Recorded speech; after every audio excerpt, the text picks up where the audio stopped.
A label on your panties digging into your most sensitive spots is definitely not the best feeling. Sure, you can cut it off, but often that just leaves even sharper corners that can be more annoying. But what if you've been cutting those labels wrong this whole time? Check it out. On the left, the label is sewn into the seam, while on the right, it's just hanging on by a couple of threads. Just snip those threads, and voila! It's like the label was never even there. Plus, with this little hack, you can always pick panties in the store that are guaranteed to be comfy. If you've traveled to Europe recently, you may have noticed how nasty the bottle caps have become. Yeah, according to the law, they now have to scratch your nose. They have to be attached right to the bottle. If these bottles annoy you too, try this. Once you open the bottle, rotate the cap 90 degrees and pull until one of the plastic connections breaks. And finally, turn the bottle until the cap touches your chin, not your nose, and drink. You've been using the colander in the wrong way all this time. This smart kitchen device has a hidden function. The traditional way of draining noodles involves dumping boiled noodles into a colander, right? But if your colander is about the same size as your pot, try this instead. Place the colander on top of the pot with the noodles, like a lid, and drain the water out. This method is faster and less messy, and it keeps your noodles in the pot where they belong. Toilet plungers and sink plungers are quite different, and the toilet version has a handy rubber flap called a flange that pops out from the cup. This flange fits snugly over toilet drains, giving you strong suction to tackle stubborn clogs. While a sink plunger won't help with toilet troubles, the toilet plunger can work on your sink or tub. Just make sure to keep that flap tucked inside the cup. And don't forget to give it a thorough clean with bleach before switching from toilet to sink use. You definitely don't want to mix things up. If you still work in an office, next time you print out something, make sure to check out this stapler built right into the printer. It can staple all the documents that fit in the slot at the same time. By the way, it's not something new. Such printers have been around since the 90s. Why buy a ruler and spend your hard-earned dollars if you can simply use a dollar bill to measure whatever you want? Only as long as this whatever is somewhere around 6 inches. A dollar bill is just about this size. Even though many people are sure that those tiny holes on the bottom left side of your iPhone are the speaker, they're actually a microphone. And speaking of iPhones, if you've got one of the latest models and your phone is out of juice but there's no socket to be found nearby, here's a nifty trick. Grab a double-ended charger cord and connect it to another iPhone 15. Boom! Your phone gets a little power boost. I bet you've noticed that the hook on a tape measure is a little loose. Well, that's intentional. The hook moves just enough to account for its own thickness, ensuring both inside and outside measurements are accurate. So if you ever thought it was broken, nope, it's just doing its job. As for the hole at the end, it's replacing the tape on the edge of a nail to get measurements from odd spots. The pockets on new suits are sewn shut to keep the jacket's shape during transportation and display. Of course, you can unpick them to use the pockets, but you need to be careful with what you put there. Anything heavy can easily distort the suit's shape. The important thing, though, is to remember to cut the threads holding the back vents together for better movement and comfort. Oh, and remember to cut those tacky stitches that fasten your new coat's vent, that flap on the back. Now, that sink squeegee thing actually hides a big secret. It can store water. Many sink squeegees have tiny holes that allow water to stay inside. But why would we need that water? Oh, you can release it as you squeegee, which will help you rinse the sink as you clean it. Here's a travel tip that will help you understand U.S. highways.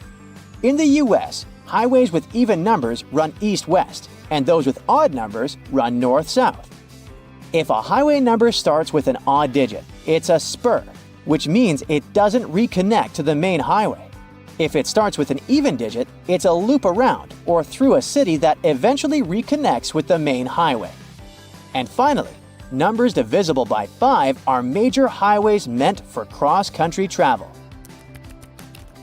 Your iPhone camera can also translate laundry symbols, identify plants, and even recognize some bird species. It's like having a mini encyclopedia in your pocket. Another trick: when using the markup feature while editing your photos, you might want to highlight a part of a picture. Put a circle around the needed area and keep your finger pressed down at the end of the stroke. Voila! Instead of a misshapen circle, you get a perfect one. It also works for squares, triangles, and stars. Barilla, probably the most famous pasta in the world, has teamed up with Spotify to create playlists that match the cooking time for different pasta shapes. Just start the playlist when you drop the pasta into boiling water. And when the music stops, your pasta is ready. Toasters have crumb trays at the bottom that you can and should clean regularly. Just slide it out and dump the crumbs. It's an easy way to keep your toaster clean and working well. You can use Google Maps to share your location in real time. Just tap your account icon, select Location Sharing, and choose how long to share. Your friends can track your progress and be ready when you arrive. You can also save your parking location by clicking the blue dot. Do you know that the knobs on some ovens have calibration screws on the back? You can adjust them to get more accurate temperature control. It'll definitely help you avoid overcooking or undercooking your meals. In non-prepaid gas stations in the US, try pressing Enter before swiping your debit or credit card. It'll take you to the prepaid screen, and you can enter the amount you need manually. If you're drinking outside on a windy day, place some coins in an empty cup, and then put the cup you're drinking from inside the first one. The weight of the coins will help you keep your drink from getting blown over. Simple, but effective. Once you've peeled your potato, you might spot some tiny divots, known as eyes, that still have some skin on them. Many peelers come with a handy scoop designed to tackle these little guys. Just take the scoop, dig in, and pop them out. Easy peasy. Your favorite potato recipe will be totally eye-free in no time. A cell phone's camera can help you to figure out whether your remote is working. The camera is sensitive to infrared, so you just need to turn it on and point the remote at the camera while pressing the remote's buttons. You'll see the LED flashing in response. If you spot nothing, something is definitely wrong with the remote. Bonus fact here: white vinegar isn't just for cooking. It's also the real laundry hero. If you add it to your laundry, it'll take out all the bad smells from your clothes. The amount to add can be anywhere from a splash to a cup during the wash. And don't worry about the vinegar smell. It washes away completely, leaving your clothes fresh. It's also great for removing hard water buildup. The cylinder on the end of a cable is sitting there, useless as it might seem. In fact, this is a ferrite bead that assists with many electrical wires to reduce electromagnetic interference. Electrical wires act like unintentional antennas, broadcasting the EMI. There's a reason why the spinning wheel inside their microwave is circular. A circular object will evenly distribute the heat as opposed to a rectangular and square one. When you place containers of these shapes inside, the energy is focused on the corners, rather than spread evenly like in a round container. The temperature gauge on a toaster is commonly used to determine how crisp you like your toast, but the other, more specific use for the gauge was for the different types of bread. White and sweet types of bread heat up much faster as opposed to heavier brown and rye ones. The older bread is, the more time it will need in a toaster to ensure the golden brown result you're looking for. Most ovens give you the option of leaving the door ajar when broiling a dish inside. You probably think the goal here is to help cool down the oven after use. In reality, its purpose is to focus on cooking the top of the dish and to ensure a crusty layer. Controlling the buildup of heat and steam by releasing it through the slightly ajar door gives you the desired result without cooking the entire dish to a crispy end. You probably have noticed that your dishwasher has specific areas for different types of cutleries and dishware. But all the dishware pieces should be facing towards the center and not all in one direction. What types of foods were on the plates will also determine where they should be located in the racks. As the middle of the machine gets the strongest spray, carb-based stains from tomatoes and potatoes should be placed there. The detergent is more focused on the outside during the clean, creating a waterfall-like cleanse. That's why protein-based stains, like from eggs for example, should be stacked there. Ceiling fans push cool air down on a hot day, circulating the room. But they can serve you during the winter just as effectively if you flick that switch on the side or use the pulley. So if you want to save some money on heating and try to quickly warm up your room on a cold day, turn the fan on. It will push the air up and spread the warm air around, more effectively warming the room up. Do you still use sticky notes instead of those fancy new apps on all possible gadgets? Welcome to the club. Regardless of what you use them for, they can annoyingly curl up. If you've had this issue, it's because you've peeled them from the bottom upwards. Doing it this way causes the curling. Peeling them from the side will ensure they remain flat, ready to remind you of your daily tasks. Did you know that can openers weren't invented until 50 years after preservation cans had been readily available? So how would it be possible to open a can? There are a couple of alternative methods just in case you've misplaced your trusty opener. All you need is a metal spoon. Set the can down on the counter, hold onto it firmly, and grasp the head of the spoon tightly. Apply pressure and vigorously rub the edge of the can's top over a small area. It takes time, but as you continuously rub, a small indentation soon opens a hole. Once the hole is wide enough for the spoon's tip, pry the lid upwards and keep going along the edges until you can finally access the hard-earned meal within. Most toilets rely on water pressure and gravity to function, so a power outage will not affect them. But if yours does need electricity to function, you must be worried about using it when the power is out. The good news is the power is only used to fill the toilet and not to flush it.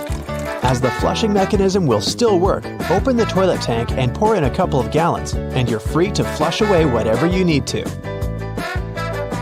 Blockages in shower drains occur over a long period of time. It's inevitable. We lose 50 to 100 hairs a day, and many of them will endeavor to reside within our shower drains. Hair only forms the foundations of the blockage, and this attracts the buildup of various other things. A great life hack is to use your vacuum cleaner and put the nozzle in the hole once removing the plug. Apply a wet cloth around the nozzle, ensuring air cannot escape. The vacuum will suck up the blockages a lot easier. This will help avoid any extra cost from plumbers, as they themselves use this technique. To make your candles last longer, trim their wicks multiple times and keep them as far away from water and moist as possible. It will guarantee that your candle's wax stays firm and steady and continues to burn slower for a longer period of time. The empty space between the panes of the oven door is there for a reason. You can stick a brush in there to clean the oven door glass. It's easy to access this space through the bottom of the door, open the lower shelf, then push the brush through the hole. While you're parking in a garage, you might find it difficult to determine how close to it you need to be. Not all cars have sensors ensuring you keep the right distance before the bumper makes an indentation on the wall. Applying a rope with a tennis ball from the ceiling at the right distance will help you learn the best distance to park from the wall. We've all been told to loosen a lock with WD-40 or lubricant. Yes, we all know we should have these around the house.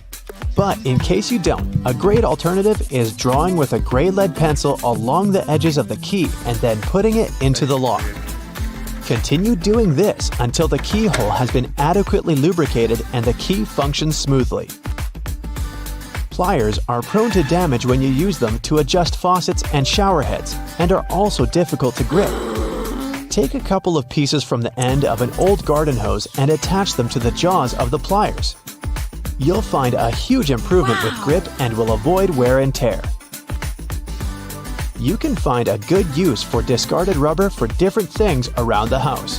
When fed up with tightening or loosening with a screwdriver, try using a simple rubber band. Place part of it into the screw grip, and the screwdriver will have far greater traction.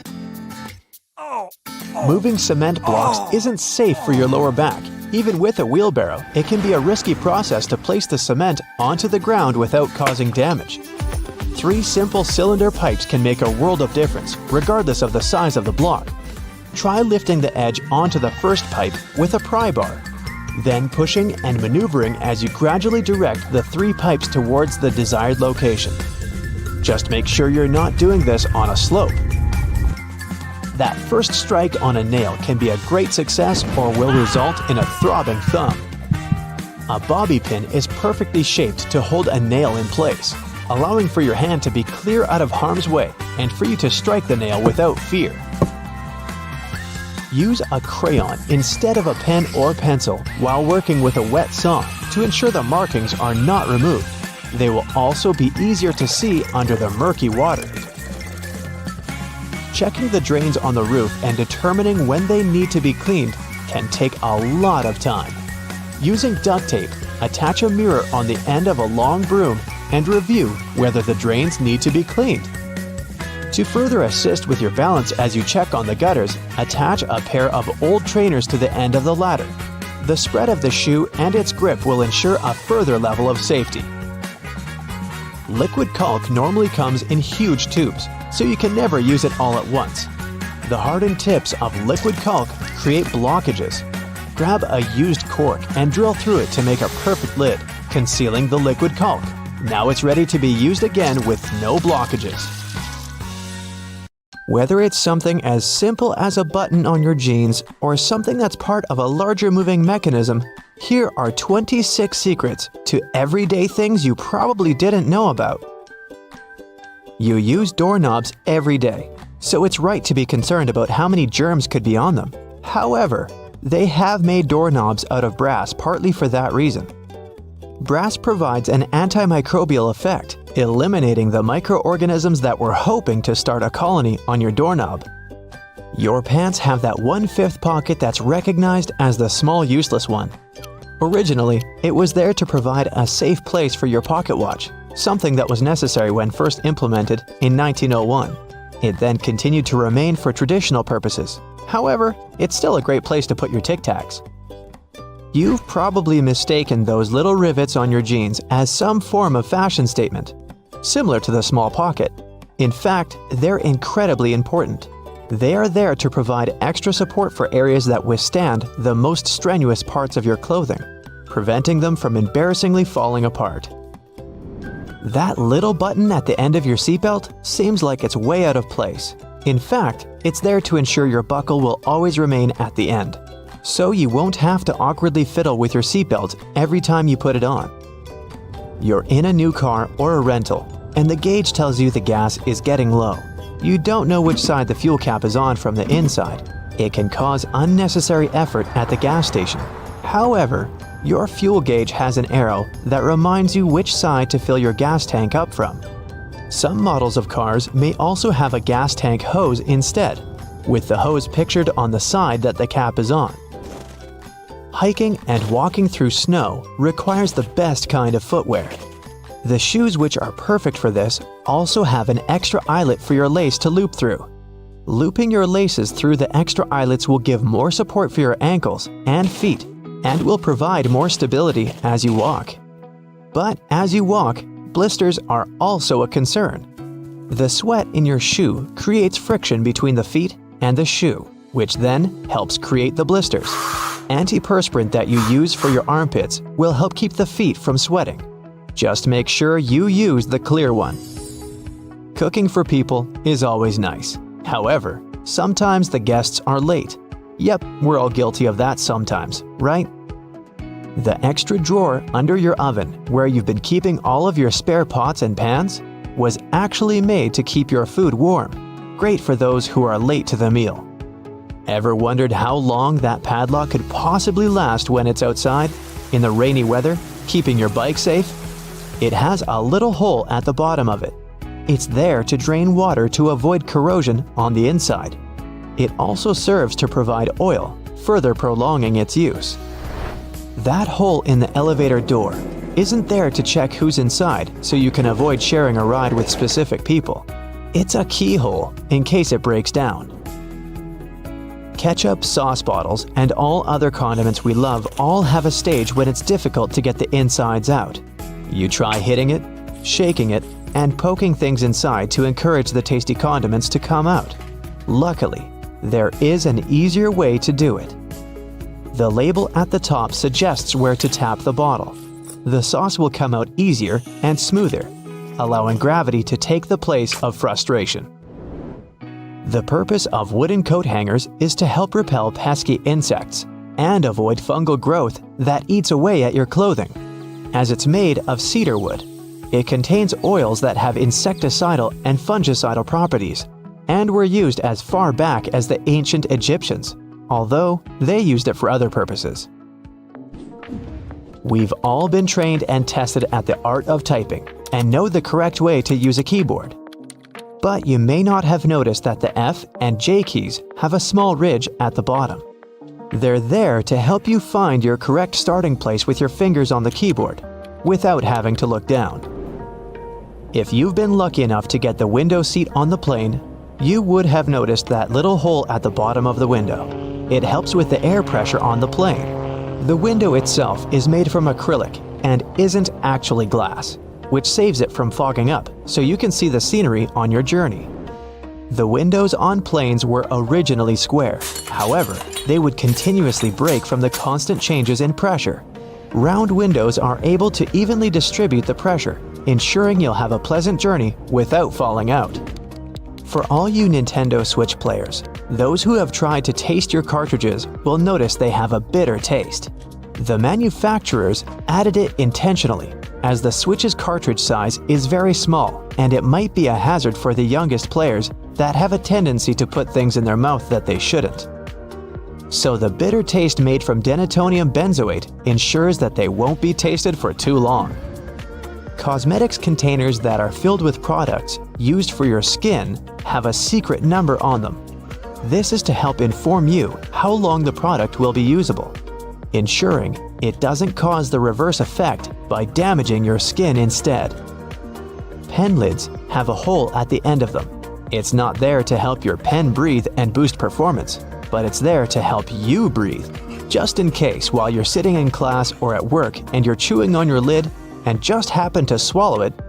You can be rest assured if it's stuck, the pen makers were thinking of you. When you're traveling by car or any other form of ground transportation and you're trying to drink your favorite pop from a straw, you'll find it quite difficult to do at times.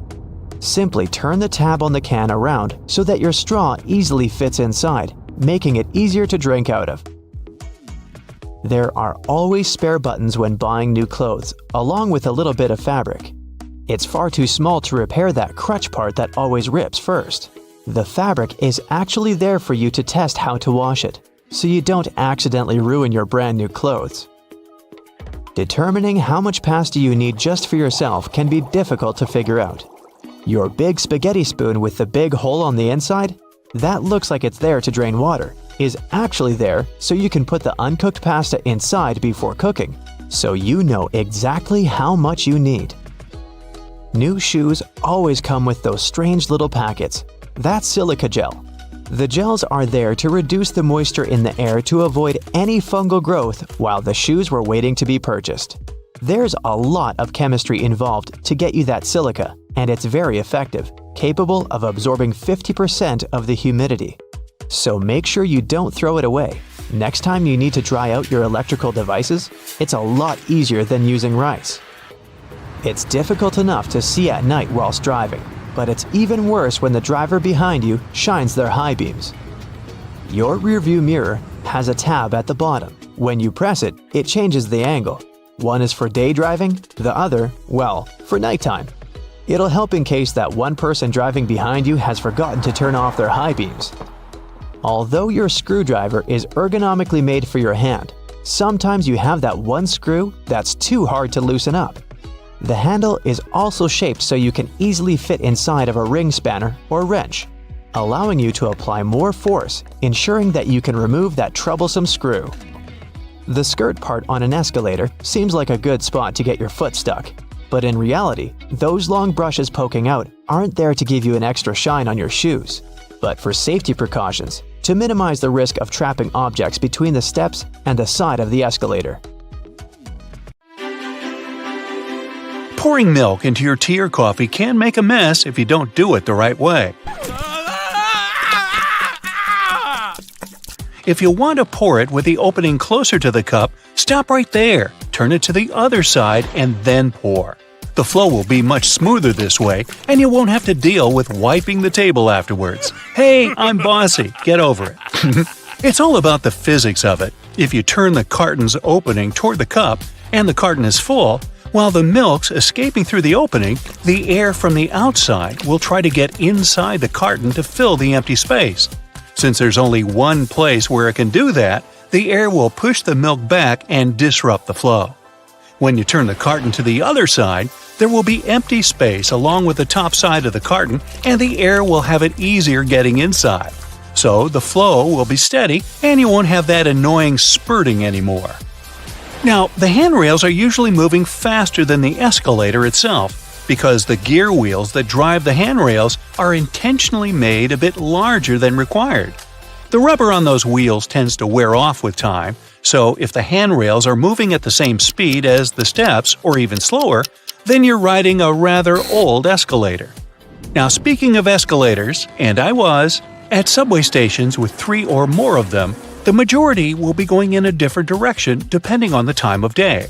For example, in the city center, there will be 2 or more escalators going up in the morning and down in the evening, and vice versa at the outskirts. This is done to make it easier for passengers to get around. Most people only work downtown while living far from the center, so they go to work in the morning and find more escalators moving in the direction they need. How convenient! If you were ever worried about how the pilots find their way in the dark when landing at night, well, you can rest easy now. There's an incredibly complex illumination system on the ground that helps the crew navigate the airplane. And it's not just the red and white lights along the runway. The lights actually start popping up long before the runway, so that the pilots can easily find their way, and different patterns mean different things, which your captain and their co-pilot know by heart. Every commercial airplane you've been on has only one wing. The first airplanes were called biplanes because they had 2 wings, one on the top and the other going through the bottom of the fuselage. They were connected with struts and wires, which made kind of a box that basically allowed the craft not to fall apart in the air. How thoughtful. It was necessary at lower speeds than earlier planes could only muster, but as the engines increased in power, the second wing became redundant and repetitive. The single wing still serves as a support for the whole structure, though. Going 100 miles an hour on an interstate makes you feel the drive and excitement of speed. Flying at nearly 600 miles per hour makes you drowsy at best. This is because you don't feel the actual speed of anything. You can only see how fast you're moving relative to other objects. The closer, the faster. In a car, everything's close to you, so you see trees, people, houses, witches, porcupines, and other cars zapping past you. On board a plane, everything's so far away that it seems to go at a snail's pace. Now, take a good look at your smartphone. It might never have occurred to you, but its rectangular shape is no accident, and it's actually what you want it to be. Rectangle is the most convenient shape for a screen. It has an orientation, so you can flip your phone all you want and it will adapt. Imagine that with, say, a round-shaped display, you'd have to always turn it in your hands until the top is where it belongs. Oy. Next, it fits into your pocket nice and cozy. The pocket is deeper than it is wide, so a phone longer than it is broad will sit there perfectly. A square or circular phone will be more of an inconvenience. Then again, a rectangle is much easier to handle. It fits in your palm, and it feels better than a circle or a square. And finally, we're used to having rectangular things all around us. Pictures, sheets of paper, books, SpongeBob, photographs. Having round-shaped screens would have been just weird. Still, there have been attempts to create circular and square smartphones, but as you can guess, they didn't catch on. Taking photos in the dark with a flash, you must have noticed your smartphone flashes several times before making the actual shot. Remember those horrid red eyes in old photographs made on film or digital cameras? That happened exactly because the camera flashed only once. In the dark, the pupils of your eyes become larger, trying to catch more light to see better. And when they reflect the camera's flash, the red eye effect appears. With smartphones, the first short flash makes the pupils contract from bright light, and only then the device takes a shot, and you don't resemble a horror movie creature anymore. Oh. There are two main reasons why there are no public bathrooms in the subway: safety and financing. They're ridiculously expensive to maintain, so I guess we won't be seeing many of such cabins where they weren't before. And the second reason is security concern, since there can be no cameras installed in the bathroom and any kind of suspicious activity would go unnoticed. It seems only natural that a vehicle that carries so much more people than a car should have seatbelts, but buses have none, even school ones. In fact, it has to do with several things at once. First of all, in case of emergency, passengers need to get off a bus as fast as possible. With seatbelts on, they'll waste precious time on unbuckling them. Secondly, a bus is a big and heavy vehicle. On the road, there are not many other members of the traffic that weigh more than a public bus. So, in case of a collision, a bus would stop much slower than a car, and even though its passengers will certainly feel the impact, they normally won't get hurt as much. That's also the reason why passengers are allowed to ride standing, too. If your hotel has card keys with magnetic strips, make sure you put your card key apart from your cell phone and wallet. The problem is that card keys are rewritten quite a lot, and they're designed for that process to be quick and easy. So, a fairly strong magnet, like the one in your cell phone, can erase your key card, and you won't be able to get back inside your room. The hotel will surely provide you with a new card, but that's still inconvenient. If you're struggling to get your taco shells to stay in place, use a muffin tray. Flip the tray upside down, spray it with oil, and place your tortillas in the gap. Cook them for around 10 minutes at 700 degrees for the perfect crispy taco shell. Now I'm getting hungry. You? Looking for a lost earring or pin on the floor? Place a stocking over the end of your vacuum and move it over the floor. The small object will get picked up without getting vacuumed. It helps to turn the vacuum on while attempting this. Candle wax that's been spilled on furniture can be removed with ice cubes. Rather than ruining the finish by trying to scrape it off, fill a plastic bag with ice and let it sit on the wax for a few minutes. The wax will then cool and harden, making it much easier to pick off. Crayon marks on the walls are a parent's worst nightmare, but you can use a hairdryer to get them off. Heat the marks for just a few seconds to soften the wax, and then you should be able to just wipe it away. You can use hair conditioner to make that new wool sweater less itchy. Just soak it in lukewarm water with a couple of tablespoons of conditioner and leave it for 15 minutes. Then just dry it and your sweater will be much softer. That layer of bubbles that forms when you add bubble bath to your tub isn't just for fun. The bubbly layer also acts as insulation and keeps your bath warmer for longer. Next time you're getting ready for work, take a closer look at your go-to shirt. Every buttonhole is stitched vertically, but check out the very last hole. It's stitched horizontally, right? This is because the bottom part of your shirt endures the most stress from pulling, as it's where your hips are. So that horizontal buttonhole isn't a mistake. It's put there to stop your shirt ripping as your hips move. Hey, those hips don't lie. That random diamond on your backpack is called a lash tab or pig snout. It's there so you can thread cords through the holes to carry extra gear. Perfect for camping or long hikes. If you put your Chinese takeout on a plate when it arrives, you're doing more work than you should. Much like the paper condiment pots in fast food restaurants, your cardboard Chinese takeout box can be unfolded to create the perfect sized plate for your food. That hole in your hollow lollipop stick isn't to prevent choking should it ever be swallowed. It's actually there to keep the candy in place.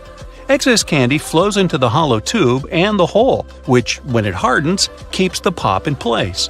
If it was a smooth stick, the candy would slide off easily. Some skyscrapers have hollow floors that contain nothing but an elevator and some complex machinery. They're called technical floors, and developers say they're there to maintain the building's proper functioning. But it's also a way to get around height limits. Some skyscrapers are given a limit to the number of floors they can have.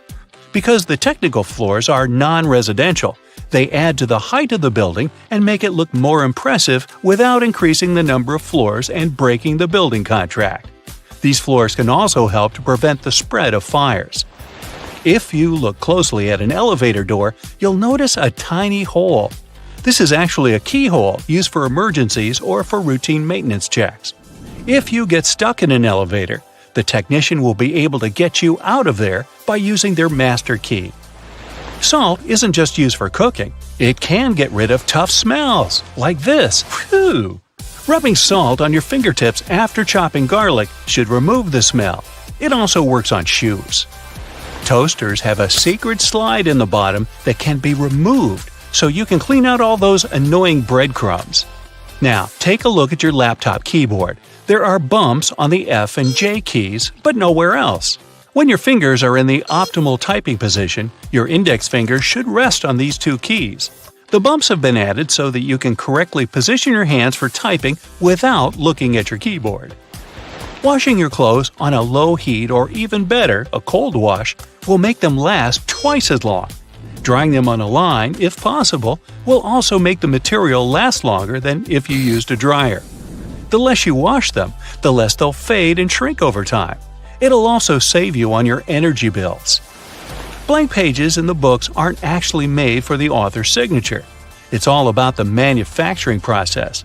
Books are printed on large sheets, so one sheet can fit 4 printed pages. If a book has an odd quantity of printed pages, chances are you'll get a blank one for notes. Tree cart loops have more functions than you think.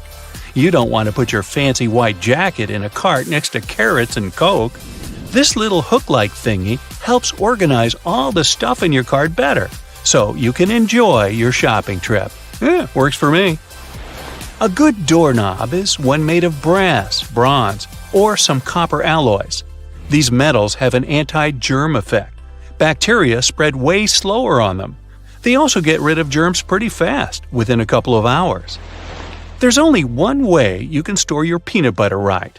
If you place it the regular way, it may get a bit solid before long. The trick is to store it upside down, so the oils don't stay on the bottom all the time and distribute evenly. My dog loves peanut butter. How about yours? Whatever coffee shop you go to, all the disposable cups look exactly the same, only the logo changes. The secret here is the special shape that lets you enjoy your drink easily. The top is always wider, which allows it to accommodate your nose while you're drinking, and the bottom is always narrower, so that anyone can hold it easier, even if the hand is quite small. This width difference also allows the cups to stack. Spoiled milk emits gases, like most foods when they go bad, or me. A classic plastic milk jug has a concave shape on one side, so when the gases expand inside the jug, it expands too, and the concave shape curves out. Also, if you want to save some milk for later and freeze it, the jug will expand when the milk gets solid as well, occupying more space in a jug. Almost all measuring tapes have a metal tip with a small slot on the end. You can use this slot to hang the tape on a nail or a screw to make measurements without anyone's help. Sometimes this tip has a row of sharp points along the edge on one side. It comes in handy when you want to leave a mark without using a pencil. If you've ever tried a Nintendo cartridge to taste, you'll confirm that they taste revolting, leaving a sour, bitterish aftertaste in your mouth. Well, we tried to tell you. They're covered with denatonium benzoate, one of the most disgusting flavors known. Not normally seen in ice cream stores either. Actually, this taste has a righteous function. It prevents people from swallowing those cartridges. Rough edges on the dimes aren't just about design. The coins used to be made of precious metals to show their real value. People would shave off the edges, spending the shaven coins with the same value and melt the edges to new coins. To avoid it, minters added that pattern so people could tell if someone cut that coin before. A triple handle on a jerry can is there to make it easier for two people to carry it and distribute the fuel evenly. Lemons get juicier if you warm them up a little bit in the microwave. The heat softens the frozen membranes, so the juice can flow out freely. The result? More lemonade for you. The expiration date on mineral water isn't about water going bad. Actually, no water can spoil, but the bottle can. Over time, it starts leaking some chemicals that aren't quite safe. Okay, here's a science project to try. Tonic water can be fluorescent in UV black light.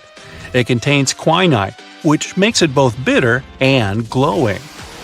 The color of plates and cups can affect your food perception. A group of 57 volunteers drank hot chocolate out of different cups, but most people claim the orange cup hot chocolate was the best. Red color plates are cool for those on a diet. It looks alarming, so you end up eating less. Okay, I'm gonna go do the tonic water black light thing. Bye! If you look at it on the street, you'll think a fire hydrant is about 3 feet in height. But the actual size of the device used to provide water supply to firefighters all over the world is twice as large. That is, if you count the rest of the hydrant, which is hiding underground. They're mostly red, and it's not just a matter of urban design.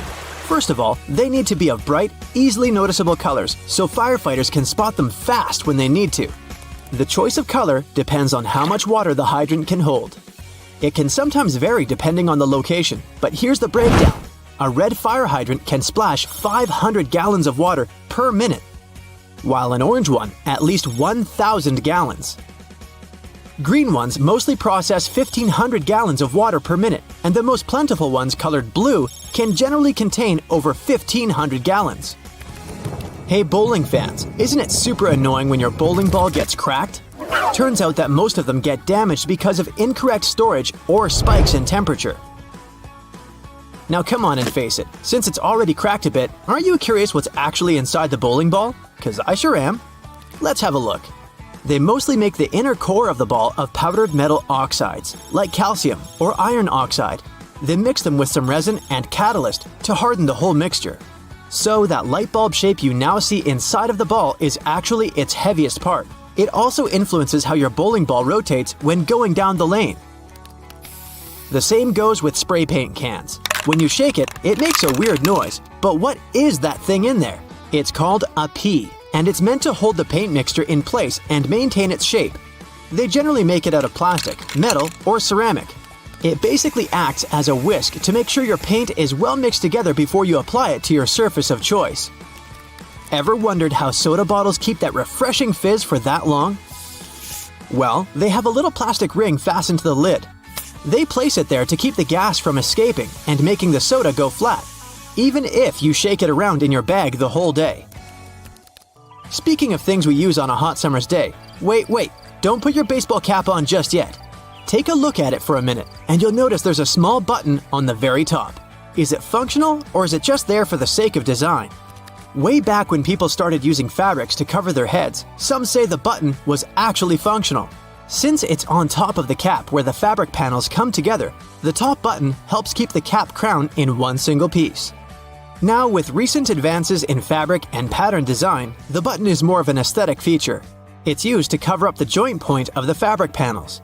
Your cap might not have a button at all, but don't you think a cap actually looks better with one? Cotton pads have two sides, and if you take the time to look at them carefully, they're actually different in texture. Just in case you've ever wondered why, the textured side is for applying makeup, and the even side is for removing it. Bookworms, this one is for you. Dust jackets that come with a lot of hardcover books are not just meant to make your book look pretty, they also double as a bookmark. Just fold the pages you've already read underneath the inside of the jacket, and voila! Next time you reach out for your favorite shirt, take a look at the top buttonhole. It should be stitched horizontally, and all the other ones are vertical. Turns out that the dress shirt was designed this way since the first and the last buttons were the first ones to unbutton throughout the day. They then changed the direction of the buttonhole to ensure the shirt would stay nice and fitted before you're ready to take it off. These days, we have so many variations of this awesome dessert that it's hard to imagine we've ever lived without it. You can find different types of cookie dough ice cream or even chocolate chip cookie cake basically everywhere, but the famous cookie wasn't actually invented until 1930.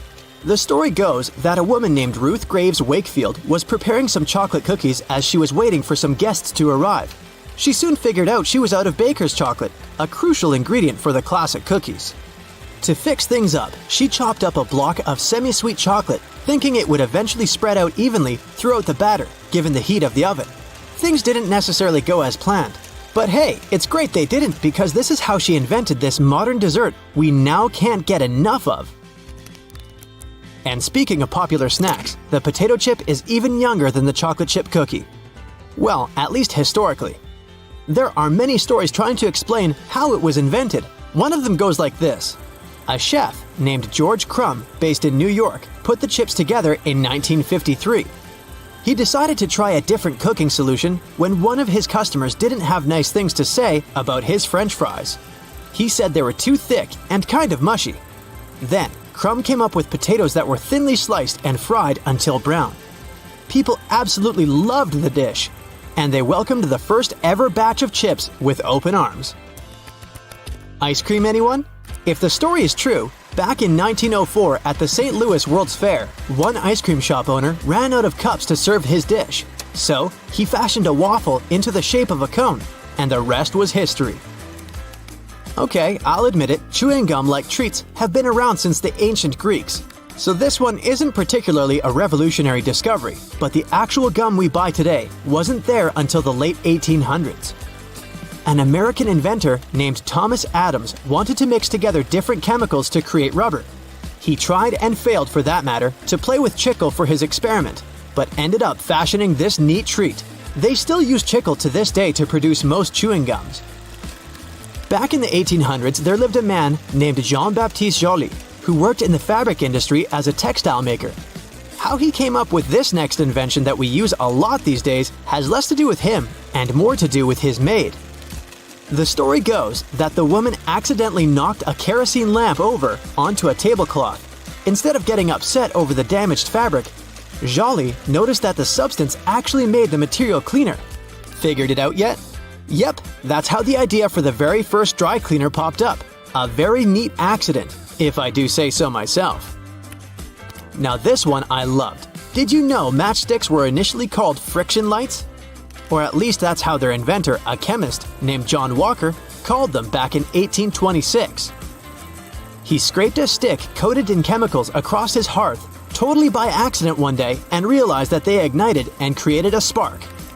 Initially made out of cardboard, they were then made using wooden splints and sandpaper. Back in the 1940s, a man named Harry Coover stumbled upon a chemical formulation that seemed to stick to everything it touched. The scientific community at the time didn't look much into it, as the formula didn't seem to have many applications back then. It wasn't until 1951 that he looked a bit more into the formula and decided to repurpose it, along with a fellow Eastman Kodak researcher named Fred Joyner. They gave it a proper full name. But you must know it by the shorter version: super glue. It also has many uses in security these days that it's hard to believe that we didn't come up with this one on purpose.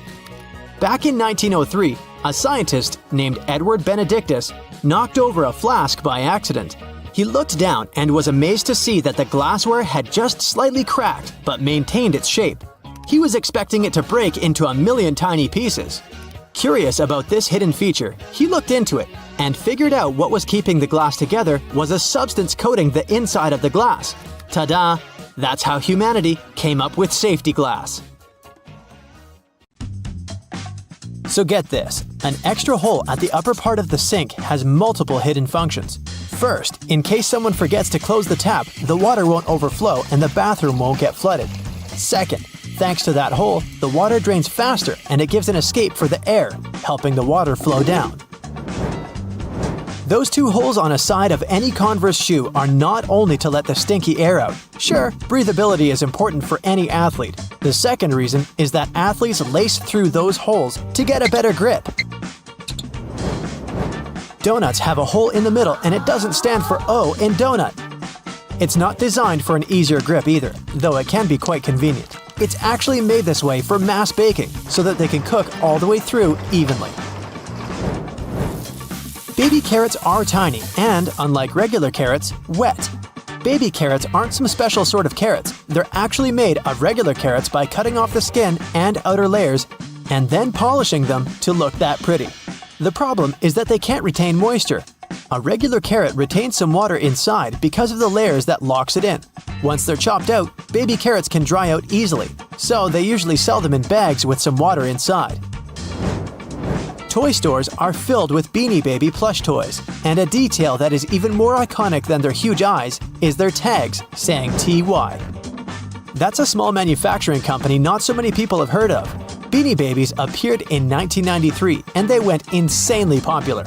TY is the name of the company, but it's not an abbreviation. It's the actual name of the company's founder, H. Ty Warner.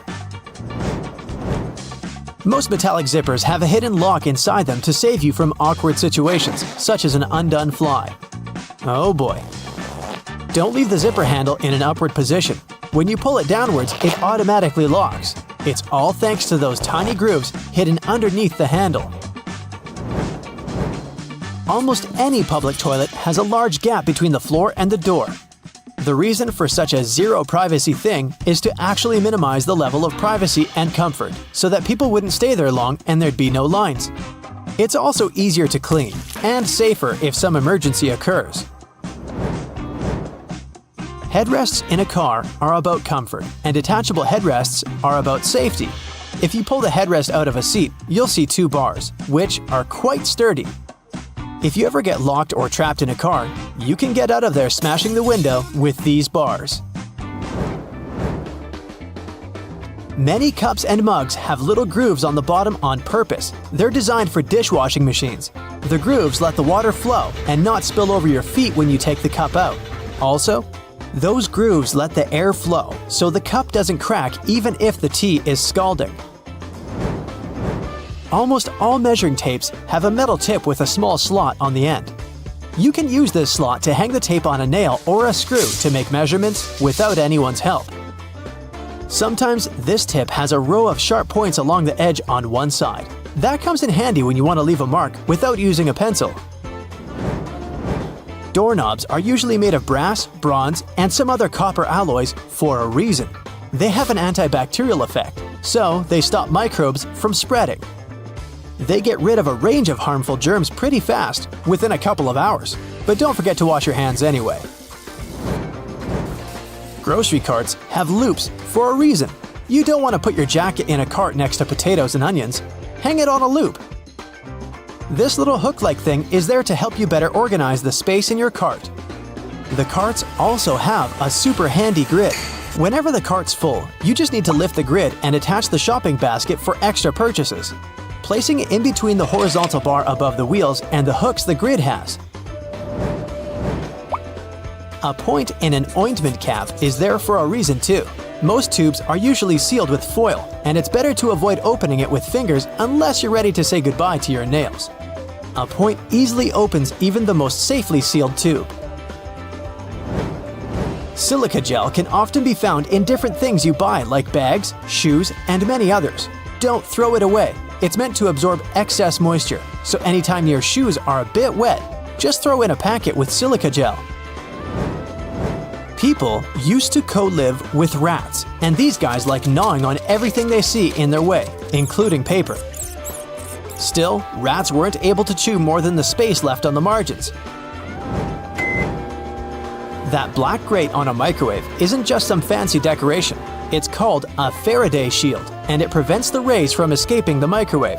It also speeds up the heating, so you can enjoy yesterday's leftovers faster. It may also block phone signals, so if you're tired of numerous calls, just put the phone into a microwave. But don't turn it on. All Tic Tac containers are designed to dispense one Tic Tac every time you open it. The lid has the same shape as the candy. Turn the container upside down, gently shake it, and open it slowly. You'll notice only one candy stuck between those lid grooves. So if you just open the container and shake it until 5 or even more candies fall into your mouth, it means you've been eating Tic Tacs wrong all this time. Those little holes in the airplane windows are designed to control the cabin pressure. They also protect the windows from fogging up as the temperatures drop and rise. By the way, the airplane window is round for a reason. This way, pressure is evenly distributed so it doesn't get deformed. Blue bristles on a toothbrush are actually an indicator that it's just about time to change the brush. As the bristles get in contact with water, the blue, or whatever other, pigment fades away, so the more you use it, the duller the color becomes. A triple handle on a jerry can is there to make it easier for 2 people to carry it and distribute the fuel evenly. Gas cans often have a second hole that actually needs to be uncapped too before you pour the gas. The air passage will prevent it from pouring out, so no more fuel waste. Jeans first appeared in 1873. They were invented by Jacob Davis and Levi Strauss. Davis was a tailor who was producing covers and tents, and Strauss was a businessman who, among other things, was selling cloth. The first jeans were made by Davis from denim, the fabric he bought from Levi Strauss & Co. Together, they patented the design. Blue was a standard color for denim that was dyed using an indigo dye. The blue color is a tradition that is still often followed today to replicate the original look of a pair of jeans. Jeans also have metal rivets, and they've been there from the very beginning. Jacob Davis, the man who made the first pair of jeans, added copper rivets to spots where pants were more likely to rip, flies, and pockets to make them stronger. Today, they have more of a decorative purpose since they're distinctive and traditional for jeans. Another special thing about jeans is those tiny pockets they have that seemingly serve no purpose. Well, maybe it's true now, but years ago, when many cowboys were wearing jeans, the pocket was made specifically to keep a pocket watch there. Also, back then, a pair of jeans had just 4 pockets. That tiny pocket, the watch pocket, 2 big pockets in front, and just 1 pocket on the back. Many zippers have the letters YKK engraved on them. It's an abbreviation that stands for the name of the company that can be translated as Yoshida Manufacturing Shareholding Company. This Japanese company is the largest zipper manufacturer in the world, so they put their initials on all the zippers they produce. That's around half of the zippers in the world. And that's why you see their zippers more often than any other zippers. Those little white golf balls have dimples all over them. It turns out they aren't there just randomly. At first, golfers were playing with a smooth ball. With time, the ball would get all punched and damaged, but also it would start to travel way further. The reason here is aerodynamics. Dimples allow the air to flow more smoothly around the ball, taking it further. So the idea was adopted and the balls got their dimples all around, allowing them to travel longer distances. For all those days when you barely have time for breakfast, there's an easy way to enjoy a nice and fast meal. And it will also save you the hassle of doing the dishes afterwards. I'm talking about instant oatmeal packets. Some manufacturers have added this neat design to the oatmeal. The packet is lined with plastic, so you can directly pour water or milk straight into it. This way, you won't have to use a bowl anymore. You place the liquid in and shake. Some packaging also has a demarcation line to show how much liquid should go inside the pack for that quantity. Next time you have to switch apartments, you won't have to worry about carrying that heavy box of books. These days, most moving boxes are specially designed for easy transportation with built-in handles. Well, they're not actually handled, I'll admit. They're basically just holes inside the cardboard box, on the sides. But if you slip your hands in, you'll surely notice the boxes become way easier to carry than picking them up altogether. With the onset of so many online reading options like ebooks or even apps on your phone that allow you to download novels, you've most likely forgotten about your local library. And hey, I'm not blaming you. But libraries these days offer a lot more services than you're used to, apart from free books and audiobook rental. Some of them have a variety of evening classes or can provide access to online courses. You may even be able to join a book club, which is a great way to meet new people, and you're guaranteed to get out of that reading slump you've been stuck in. I enjoy picking up dinner on my way home from my favorite takeout place, just as you do. But if the food containers are not completely sealed shut, the ride back can prove itself quite the culinary experience, if you know what I mean. Especially for the carpets in your car. Some cars have a curry hook near the center console, next to the driver's seat. It has been popular for 20 years and started as a handbag holder or a hook for a small shopping bag. But it quickly became the perfect way to store takeaway food and avoid spilling. I'm almost sure there's an umbrella somewhere in your car, but if I were to ask you where you're storing it, you'd most likely say the trunk, of course. But is that really the best place to keep it? Wouldn't you want to have an umbrella at hand, right when you get out of the car? Some car companies have thought about that, and don't worry, they don't come with a built-in butler to help you get out of the car all dry. Some specific models have a designated place in the driver's door panel that perfectly fits an umbrella. You have to admit, it's an important thing to consider when researching your next car, more so if you live in a rainy location. Whenever I plan to travel to a new location, I like to have access to the local maps on my phone at any given time. Since you can't always foresee the quality or price of the internet in foreign countries, be sure to download the maps on your phone when connected to Wi-Fi. This way, you'll have easy access to all the must-see locations on your next city break, even if you run out of mobile data. The same goes for Google Translate. The mobile app comes with the option of downloading a language, so you'll be able to use it offline. Another nice tip if you're more of the traveler type. If you own an iPhone, text an airline code and flight number to yourself. You'll then notice it will show up with an underline. When clicking on it, you'll be able to pull up flight data, like the gate the flight leaves from, or if the flight is on schedule. Flashlights are those objects that we tend to reach out for in an emergency, like whenever there's a power break or when you need to take a quick trip in the attic for an old photo album or something. If you're ever in a sticky situation and the flashlight runs out of battery, have a look at its base under the battery spring. Some models come with a spare bulb hidden in there. If you're the type of person that likes to wake up early in the morning, but the rest of the people in your house enjoy sleeping in, there's a way you can still use your microwave to prepare breakfast without waking everyone up. It turns out, some of them come with a built-in mute function that gets rid of all the annoying rings and beeps. In the many times I've found myself driving on local roadways, I've noticed some apparently random blue reflectors here and there. Since I had no idea what they were, I did some research and found out they actually pinpoint the locations of fire hydrants. They're generally offset from the center line on either side, and the offset side tells if the hydrant is on the left or right side of the road to assist firefighters on their missions better. Next time you get out of the car and forget to close all the windows, you won't have to get back in there. Just try this. Hold the keys on the door of your car pressed, and it should lock all the doors and shut all the windows. The same goes with opening all the doors. Just double-click the button.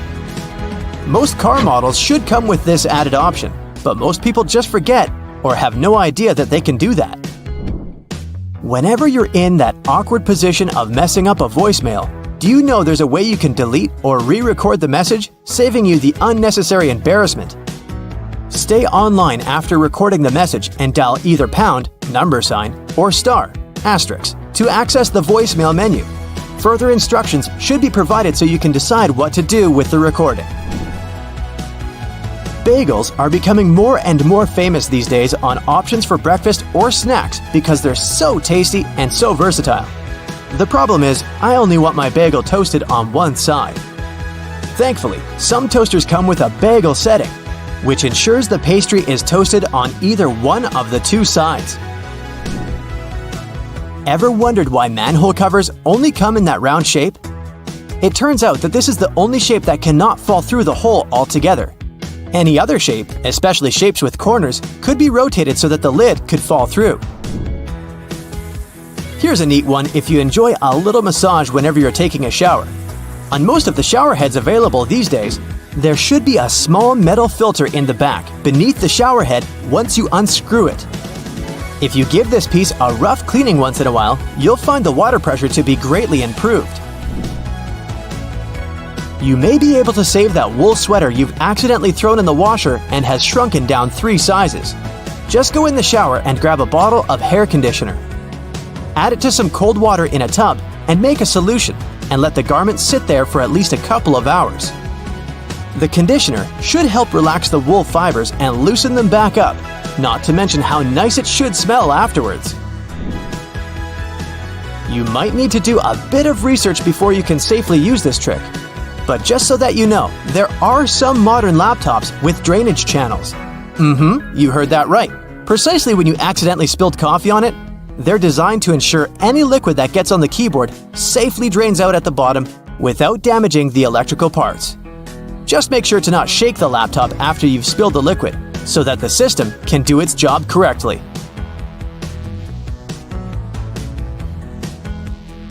Road and construction workers are usually dressed in orange because the bright orange hue is visible even in bad weather.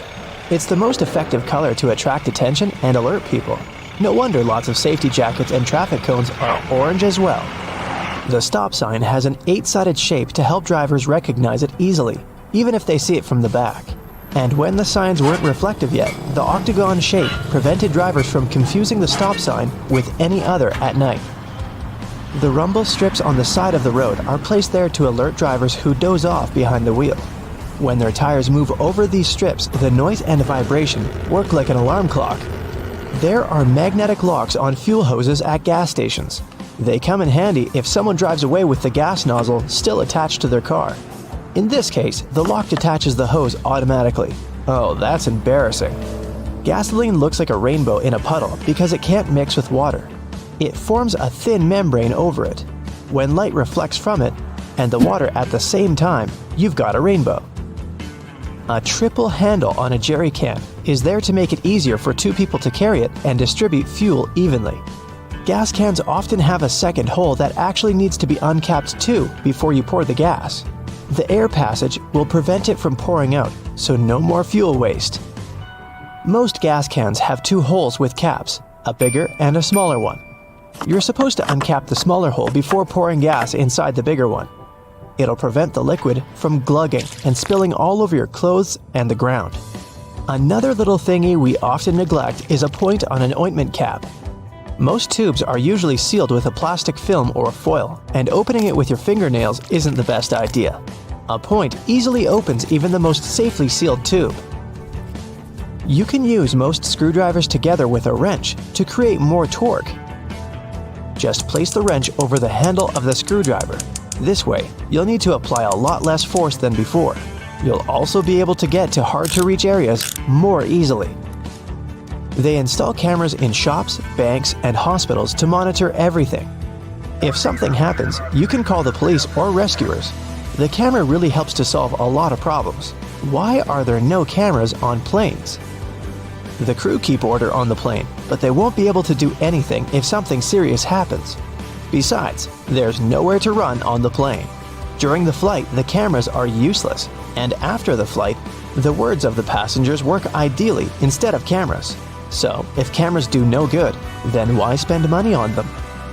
Water is great at cleaning stuff because it has triangular molecules. They're made of 1 oxygen and 2 hydrogen atoms. H2O? Such molecules have slightly different charges on their opposite sides, pretty much like magnets. That's why water easily sticks to other molecules, including those that make up dirt. Lots of private houses have triangular-shaped roofs because this allows rain, snow, and fallen leaves to slide off the slope. If all this stuff piled up on top of your house, one day your roof would collapse. When a storm is coming, clouds seem to turn dark, but it's just an illusion. Thin clouds on a sunny day let the light through easily. They also scatter all the colors of the light spectrum. This makes us perceive the clouds as white, but the thicker the clouds are and the more water droplets they contain, the less light they let through and the darker they look. A good doorknob is the one made of brass, bronze, or some copper alloys. These metals have an anti-germ effect. Bacteria spread way slower on them. They also get rid of germs pretty fast, within a couple of hours. Nope, it doesn't mean you don't have to wash your hands. Diamonds have such symmetrical shape to show you their brilliance. Initially, the gems aren't so beautiful. They go through several stages of cutting and then become pieces of elegance. Most of these stones have a round shape with slightly pointed corners. Diamonds shine the brightest in this shape. Why are there two holes in the socket? The left hole is neutral, the right hole is not, and the gap underneath is ground. Electricity needs to flow through the chain. The current flows from the hot slot, passes through your phone charger, for example, and then goes through the neutral hole. Ever wondered what that small pocket on your jeans is for? People used to wear watches on chains. That small pocket was meant for it. Now, almost no one wears such a watch, but the pocket remains. You can still keep something small in there, like a ring. In London, there are some poles that look like street lamps, but there are no bulbs. Well, their official name is stink pipes, and they're a thing of the past now, but they used to come in handy back in the 19th century. These hollow poles would vent away the air and explosive gases with bad smells to prevent, shall we say, unwanted consequences. Most kitchen shears have metal plier-like teeth in the middle, between the handle grips. They can help you crack nuts, crab shells, and other tough products. You can also open jars and bottles or remove herb stems with their help. Leather often looks dull to the eye because it's covered with itsy-bitsy scratches and scrapes. They scatter the light that hits the material. When you coat your shoes in a layer of wax, you fill these tiny crevices. The surface becomes smoother and the rays of light bounce off it more evenly. That's why the leather looks shiny. Highlighters are filled with a special semi-transparent fluorescent ink that can glow in dim light. Yellow and light green hues are the most popular because they don't prevent you from seeing the text after black and white photocopying. Photocopiers perceive yellow and light green marks as very pale and don't print them. They make magnets shaped as a horseshoe because this increases the magnetic force. Colors matter too. The blue part indicates the South Pole, the red part, the North Pole. The two poles work simultaneously and increase the attraction force. The dime-sized holes in elevator doors is actually a keyhole. If the doors get stuck, an operator can open them manually thanks to this hole. They'll just insert a special key. The tiny hole in the airplane window is there to balance air pressure. The window has 3 layers. The outer pane is extremely sturdy. It can withstand air pressure differences during takeoff and landing. The inner pane, which is the closest to you, is made of cheaper materials. It prevents potential damage to the window. The hole itself is in the middle pane. It not only balances the pressure, but also prevents the window from fogging. Escalator brushes are there for your safety. They don't allow you to come too close to the edge of the escalator. This way, your clothes won't end up between the steps. You see the sun as yellow or orange because the atmosphere of our planet scatters such colors as blue, green, and violet. This is also why the sun looks warmer at sunrise and sunset. Go shopping for some oranges and I'm sure you'll get them in a red mesh bag. You'll rarely see them lying around without one of those. It's pure marketing, and that color isn't a random choice. When packed in a red mesh bag, oranges appear more orange, fresher, and more appealing to you. So, you're more likely to buy them, right? Lemons are usually sold in green mesh bags for a similar reason. If you pack them in red, they'll appear more orange. Green goes better with yellow and makes those lemons stand out. Mattress manufacturers make a limited number of different mattresses, and the only way to make them look different is to come up with a fancy stitching pattern. 2 mattresses of 2 different companies might be the exact same quality, but cost differently. Most people will never know it and will decide that different patterns mean something in terms of quality. So, when shopping, don't mind the pattern at all. Almost all hotels have white bed sheets. They choose this color specifically to show how high their standards of cleanliness are. The whiter and brighter the sheets are, the more luxurious the hotel seems. It's much easier to see dirt and stains on white linen. It's like proof that you've checked into a clean room. Now, the earliest logos can be traced back to ancient family crests.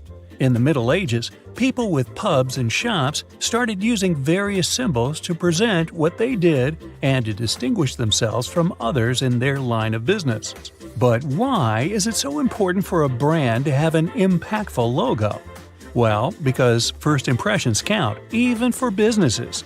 A well-crafted logo can send the right message to potential customers and help people learn more about your business at first glance. With so many logos to look at nowadays, especially since the beginning of e-commerce, it's easy to overlook the hidden meanings and symbols in everyday products. The Domino's Pizza logo also says a lot about the company's past. As the name suggests, there's a domino piece in the graphic design of the logo. The initial plan was to add another dot to the domino for each new location. But the company grew so big that adding dots for all the locations wasn't possible. So those 3 dots we see today are there to remind customers of the 3 initial locations of the pizza chain. Now, when you look at the Beats logo, the first thing that comes to mind is the letter B, and rightly so. But there's a hidden meaning here as well. The red circle actually depicts a person's head, while the white letter B also stands for a pair of headphones. Another very customer-oriented logo is that of the brand LG. The company designed its logo to include both the company's initial name, Lucky Gold Star, and the company's current slogan, Life's Good. A careful look at their logo shows not only the letters L and G, but also a smiley face. They may be one of the most famous jean manufacturers in the world, but their brand identity also has some hidden meaning in it. The Levi's logo is designed in the shape of a pocket that can be found on each and every pair of the jeans they produce. The FedEx logo is also very cool. At first glance, it looks like the words Fed and X written together in 2 contrasting colors, purple and orange. But if you look closely between the letters E and X, you'll notice that the negative space is in the shape of an arrow pointing to the right. It symbolizes movement and agility. The Unilever Group has a staggering number of brands all over the world, more than 400. It's no surprise that their U-shaped logo is composed of many different symbols, like a flower, a spoon, or a bird. It's done to showcase how many things they produce, from food and refreshments to personal care and beauty products. NBC, or the National Broadcasting Company, is a broadcast and radio network with a logo that's very nice to look at. It's bright, colorful, and flashy. Why is that? Well, because the network was created at about the same time color television started to gain momentum. The bird-shaped NBC logo symbolizes the initial 6 divisions of the network, and the colors are also a nice reminder to customers that NBC is proud as a peacock of their programs. The Evernote logo is another of those designs that clearly shows the brand's overall purpose. While the font used is relatively simple, on the left of the word Evernote, there's a depiction of an elephant. The animal is a well-known symbol of good memory, and the shape of its ear is curled like a post-it note. A cool touch for an app designed for organization and note-taking, wouldn't you say so? Now, the Cisco logo comes with its own little secret as well. The font is quite minimalistic, but the lines above are there to depict the Golden Gate Bridge in San Francisco.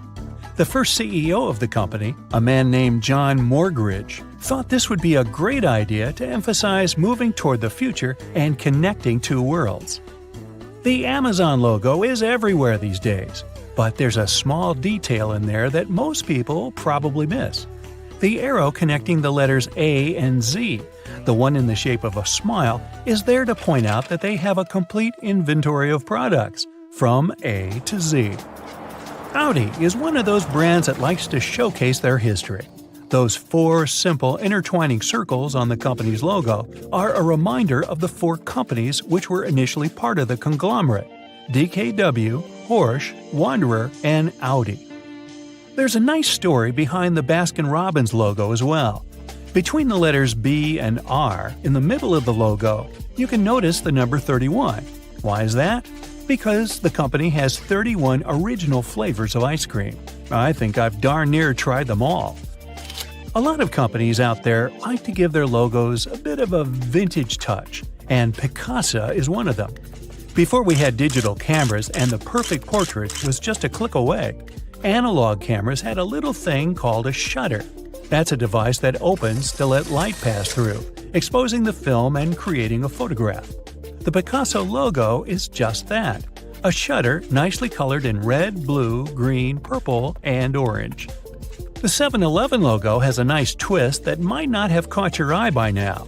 The N at the end of the word is in lowercase, unlike the rest of the letters, which are in all caps. It's said that the company's president's wife, back in the 60s, wanted to make the company's logo look a bit less harsh. She believed that the uppercase font would be a bit too rigid, and she wanted to make the overall appearance of the logo more fluid. A graphic designer found a solution by switching to a lowercase n at the end of the word. So I'm guessing that when you pronounce it, you just throw away the lowercase n, like 7-Eleven. Or not. Chocolate fans must know the Toblerone brand. If you're one of them, have you ever noticed all the intricate detailing in its logo? The city of Bern, in Switzerland, where the company was founded, is also named the City of Bears. When you visit this place, you'll see that there are bears everywhere, from the city's coat of arms to public trash cans. The Toblerone chocolate is shaped like a mountain, hence the mountain in the logo. But there's also a bear depicted there, hidden in the negative space. The Chick-fil-A logo is one of those that goes straight to the point with their imagery. The C stands for chicken, of course, but it's also shaped like a chicken if you look closely. Another great example of negative space used creatively is the Formula One logo. Between the F, which stands for the word formula, and the horizontal lines depicting red flames, the number 1 is intelligently hidden. Bet you didn't see that one. One of the greatest sportswear brands, Adidas, has a mystery of its own. At first glance, its logo is merely comprised of 3 vertical lines. Don't they look like a mountain to you? This mountain is there to symbolize the effort athletes have to make to reach the top, which is like, climbing a mountain. The IBM logo has its own statement to make. The 3 letters of the company's name, I, B, and M, are designed to be the horizontal lines meant to symbolize speed and dynamism. This is one of the company's main values, which has always been important to the founders. With a cool logo to present to the world, Ray-Ban has become a household name for sunglasses. Just to make sure you don't miss what they actually do, the B in the logo is designed like a pair of shades. The worldwide internet source of information, Wikipedia, has a logo to match its brand identity. The globe is made of many puzzle pieces, each with a different symbol on it, and some missing pieces as well. It tells the story of the company's mission without a single word. That's a nice lesson in storytelling, don't you think? Subway is one of those brands that have a nice combination of the logo and name, meant to symbolize that you can have a delicious meal anytime. The pointing arrows on the letter S and Y look like the directions found at subway stations. Now, there's no way you can miss the 2 pieces of chocolate in the Hershey Kisses logo, but there's a third one hidden in there if you look closely. Have you seen it yet? It's hidden between the letters K and I. If you've ever redecorated a house or planned a wedding, you most likely use Pinterest to store and share ideas. The Pinterest logo looks like the letter P in a red circle. But look again, this P is shaped like a drawing pen. To the untrained eye, the logo of the London Symphony Orchestra looks like an eccentric red curved line. But in reality, it has a purpose of its own as it symbolizes a musical conductor. Another brand with hidden imagery in its logo is Magic Coffee. The cup of coffee on the top of the name is shaped like a top hat if you take a closer look. Okay, I'm ready for some food now. You got used to browsing the web, playing games, and connecting with your friends on social media, all at the convenience of the iPhone in your pocket. But what if I were to tell you that there were many more hidden uses inside it? BackTap. Have you ever noticed that fancy Apple logo on the back of your iPhone? If you've got a cover on, go ahead and pull it off so you can check it out. Okay, you're now probably thinking, there's nothing secret about this, the obvious brand logo on my iPhone. Sure, it might not seem so special, but did you know that it's more than just a handsome decoration? It's also, as a matter of fact, a button. Don't believe me?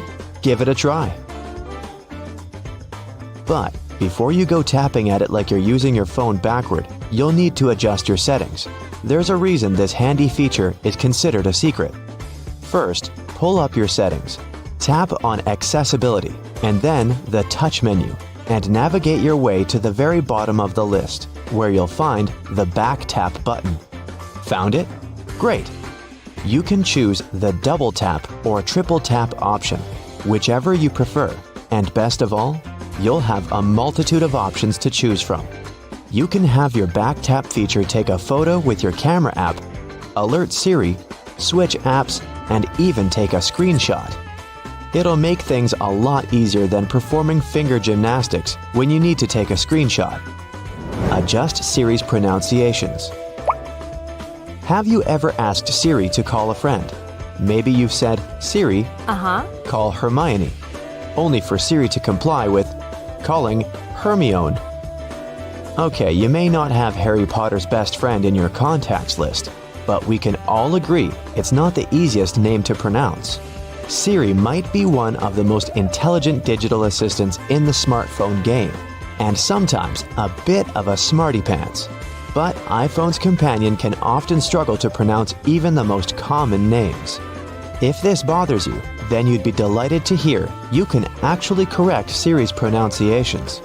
The simplest way is to catch Siri in the act and say, "That's not how you pronounce." It will prompt Siri to ask for the correct pronunciation for each name, first, middle, and last, or the name of a place if it's not for a person. Once you've given it, Siri will generate some options, and all you have to do is pick the correct one. If your digital best friend is still struggling, it might help to spell it out. Open your contacts, select the person Siri is struggling to pronounce, and choose Edit. You can add the correct pronunciation in the Notes section using phonetic spelling and click Pronunciation Spelling to train Siri to get it right. Even a super smart digital assistant needs some help sometimes. Hey Siri, it's Leviosa, not Leviosar. Measure app. Is a toolkit too clunky to carry around? Or maybe you've forgotten which drawer you placed the measuring tape in. That's okay. iPhone has got some more secrets that will help you out. Did you know that iPhone has a few tools in its arsenal that will serve your carpentry needs? Take the Measure app, for instance. You no longer need that long, awkward-to-use floppy tape to get a measurement on your coffee table, bookshelf, or couch. The app uses augmented reality to measure objects around you using your phone's camera. The first thing you'll need to do is move your phone around so the app can analyze the area you intend to measure. You'll eventually find a white circle with a dot in the middle of your screen. From there, it's not so different from an actual measuring tape. Just line up the dot with the corner of the object you want to measure and trace it to where you want the measurement to end. If you're a builder, you might want to stick to the physical tape for more accurate measurement. This option isn't necessarily for the professionals, but the app is excellent for getting a rough estimate. The Measure app can also be used as a level. Simply switch over to the Level tab in your app and place your phone on the surface where you want to get a reading. When you get a green screen and a 0 reading, your surface is nice and level. It's not so different from the Compass app's Level feature, so you might have had some bad experiences with this feature before. With your new digital toolbox, your iPhone will make you the handiest person in the house. Create custom vibration. We all live pretty fast-paced and busy lives these days, and whether we're at work, in a movie, or at school, more often than not, we have our iPhone set to vibrate. Sure, there are some cool ringtones to choose from, but there aren't many occasions where a sudden tune coming from our pocket wouldn't distract those around us. Or worse yet, it leads to our phone being confiscated by a disgruntled employer or teacher. Luckily, there are plenty of vibration options to choose from. You probably have various ones for different occasions and different contacts. None of those settings quite your jam? Apple has a solution to this too. Another hidden feature in the iPhone is creating a custom vibration for your alerts. If you want to feel the beat to your favorite song when your best friend calls or texts, or when it's time to wake up in the morning, you create that pattern on your iPhone. Once again, you'll need to go into those handy settings. Then, in Sound and Haptics, choose the tone you'd like to customize. Tap Vibration. Then, create new vibration. The next step is to create those sweet vibrations like a soundless DJ by tapping your finger on the screen until you have the silent rhythm you're happy with. Now you've got a vibrate option to your liking. It might even make the early morning wake-up calls just a little more pleasant. Just like the Beach Boys, you'll be picking up good vibrations. Trackpad. With smartphones, we no longer need two hands to use a keyboard. All you need is one good thumb. Yet, it can still prove a little tedious sometimes as typos are easy to make, and all your characters can't fit all at once on that crammed keyboard at the bottom of your phone screen. You might be typing out a long body of text, only to realize you left out the R out of the word drive a few sentences back, which might give your friends the wrong idea about what you're doing. It can be a fiddly task to fix it, and it's often easiest to delete the entire word and write it all over again. Or so it may seem. If you're a stickler for good grammar in your text messages, you might want to shift your keyboard into trackpad mode for easier editing. That's right, another hidden gem on your iPhone. It's easy to access too. All you have to do is hold your finger on the space bar. All the other keys will gray out, and you'll be able to move the cursor to wherever it needs to go. Then, lift your finger off the spacebar to continue typing. Another tedium to writing on that tiny iPhone keyboard is shifting tabs to use numbers and symbols. It may not seem like much, but it's sure to be a little frustrating when you have to jump back and forth multiple times in the same message. However, there is another hidden feature in your iPhone's keyboard that will alleviate this. Hold it down instead of tapping on the numeric 1, 2, 3 tab, and it will bring up the Numbers and Symbols tab. As long as you're holding it, the tab will remain open to pick your character, and releasing will return you to letters. Soon, you'll be fast enough to write a novel on your smartphone. Did you ever tie a string between two plastic cups so you could talk to your friend from opposite ends of your home? It may have seemed pretty cool at the time, but that plastic cup couldn't tell you the weather or let you send an email, right? Indeed, we've come a long way since the string telephone. In fact, can you even imagine life before smartphones? They have become almost like our clothes or the shoes we walk in. It's almost our consistent accessory. Now you know some of these handy secrets, and you'll be an iPhone Pro. However, if these secrets aren't for you, there's always the string telephone. At least it won't run out of charge. Have you ever stopped to think about the thrilling secrets of day-to-day modern life on planet Earth? I'm talking about tiny windows in washing machines and little holes in airplane windows. If you haven't got a clue of what I'm talking about, tag along and allow yourself to be as surprised as I was when I found out. Remember the drawer at the bottom of your oven? Maybe you've been ignoring it all along or using it to store pots and pans. Well, even though it can serve this function, that's not the only thing it's there for. The best way to use the bottom drawer is to keep your meal heated while you're waiting to serve it. Genius, right? Talking about secret doors, have you noticed that most washing machines have little flap doors at the bottom too? These doors actually serve as drain traps. It's where all the items that we put to wash together with our jeans and jackets go to. It's a type of collector, let's say, of small items. It stops them from getting into the main drain pipes and clogging them. It saves us hundreds of dollars in repairs each month. Now, who hasn't gone through the confusing task of having to measure how much pasta to cook for one serving? Well, here's the solution: the holes in the center of pasta spoons. They were actually made for measuring the exact amount of dry pasta you need for one serving. If you try stuffing wet cooked pasta through it, well, good luck with that. On a similar topic, have you ever wondered why pen caps have holes in them?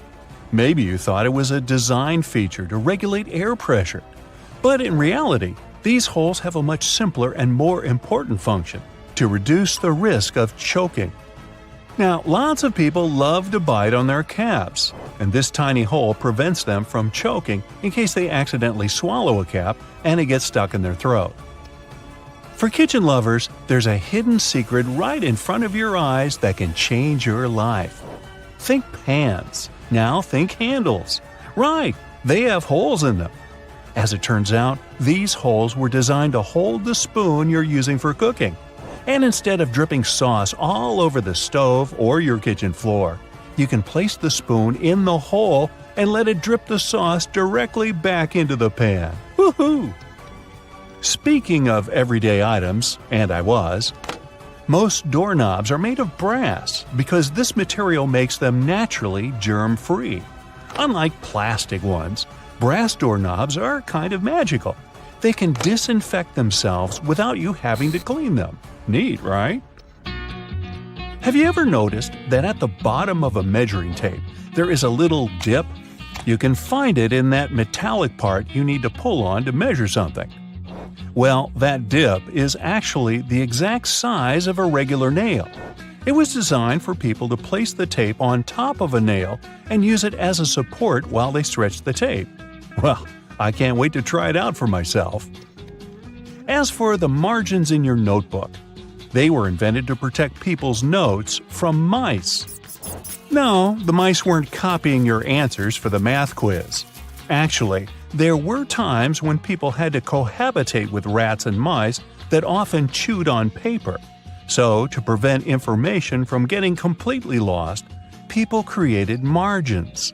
This way, texts were moved closer to the middle of pages and remained unharmed by rodents. Perhaps this is where to digest information came from. And what about those tiny holes at the bottom of airplane windows? They have an extremely important function of regulating the air pressure inside the cabin. In other words, they help planes fly high up in the sky. Big responsibility, right? By the way, tray tables on an airplane are the germiest places inside the entire cabin. Studies showed that the trays had 8 times the amount of germs on the toilet flush button. Now, how about we cut a commercial airplane in half and see what's inside? Well, it would look more or less like this: rows of seats on top and everything else that needs to be stored at the bottom. I'm talking about passengers' luggage, emergency supplies, parts of the wing system, and so on. Moving on to bowling balls. Yes, I know it's a clumsy transition. Anyway, have you ever wondered what the insides of a bowling ball look like? If you have cut a professional ball in two, you'll see a familiar shape. Look closely. Do you see it? Doesn't that look like the logo of Brightside? Anyway, professional bowling balls are different from the ones in your local bowling alley. That's because they're designed to make fancy moves. They actually have some really complex engineering inside. They're shaped to help skilled professionals get more strikes. The weight of professional bowling balls is designed to be projected inward as they travel down the bowling lane. This makes it harder for them to get into the gutters on the sides of the lane. Speaking of balls, let's take a look inside a baseball. To make it light and aerodynamic, producers use several different layers. Starting from the core, we have a cork center enveloped by black rubber. Then there's a layer of red rubber, followed by 2 or 3 alternating layers of wool yarn. After that, there's a visible white leather cover and that beautiful red seam on the side, stitching it all together. And what if you had X-ray vision and managed to look inside a human bone? Ooh, spooky! I'd say what calls most attention is this spiderweb-like situation at the center of the bone.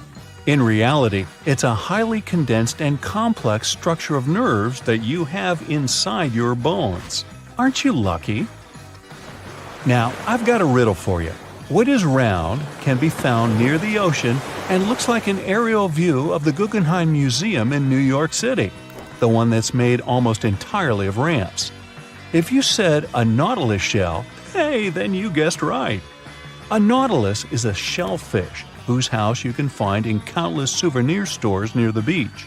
It's made up of 2 layers, a matte white outer layer and an iridescent white inner layer.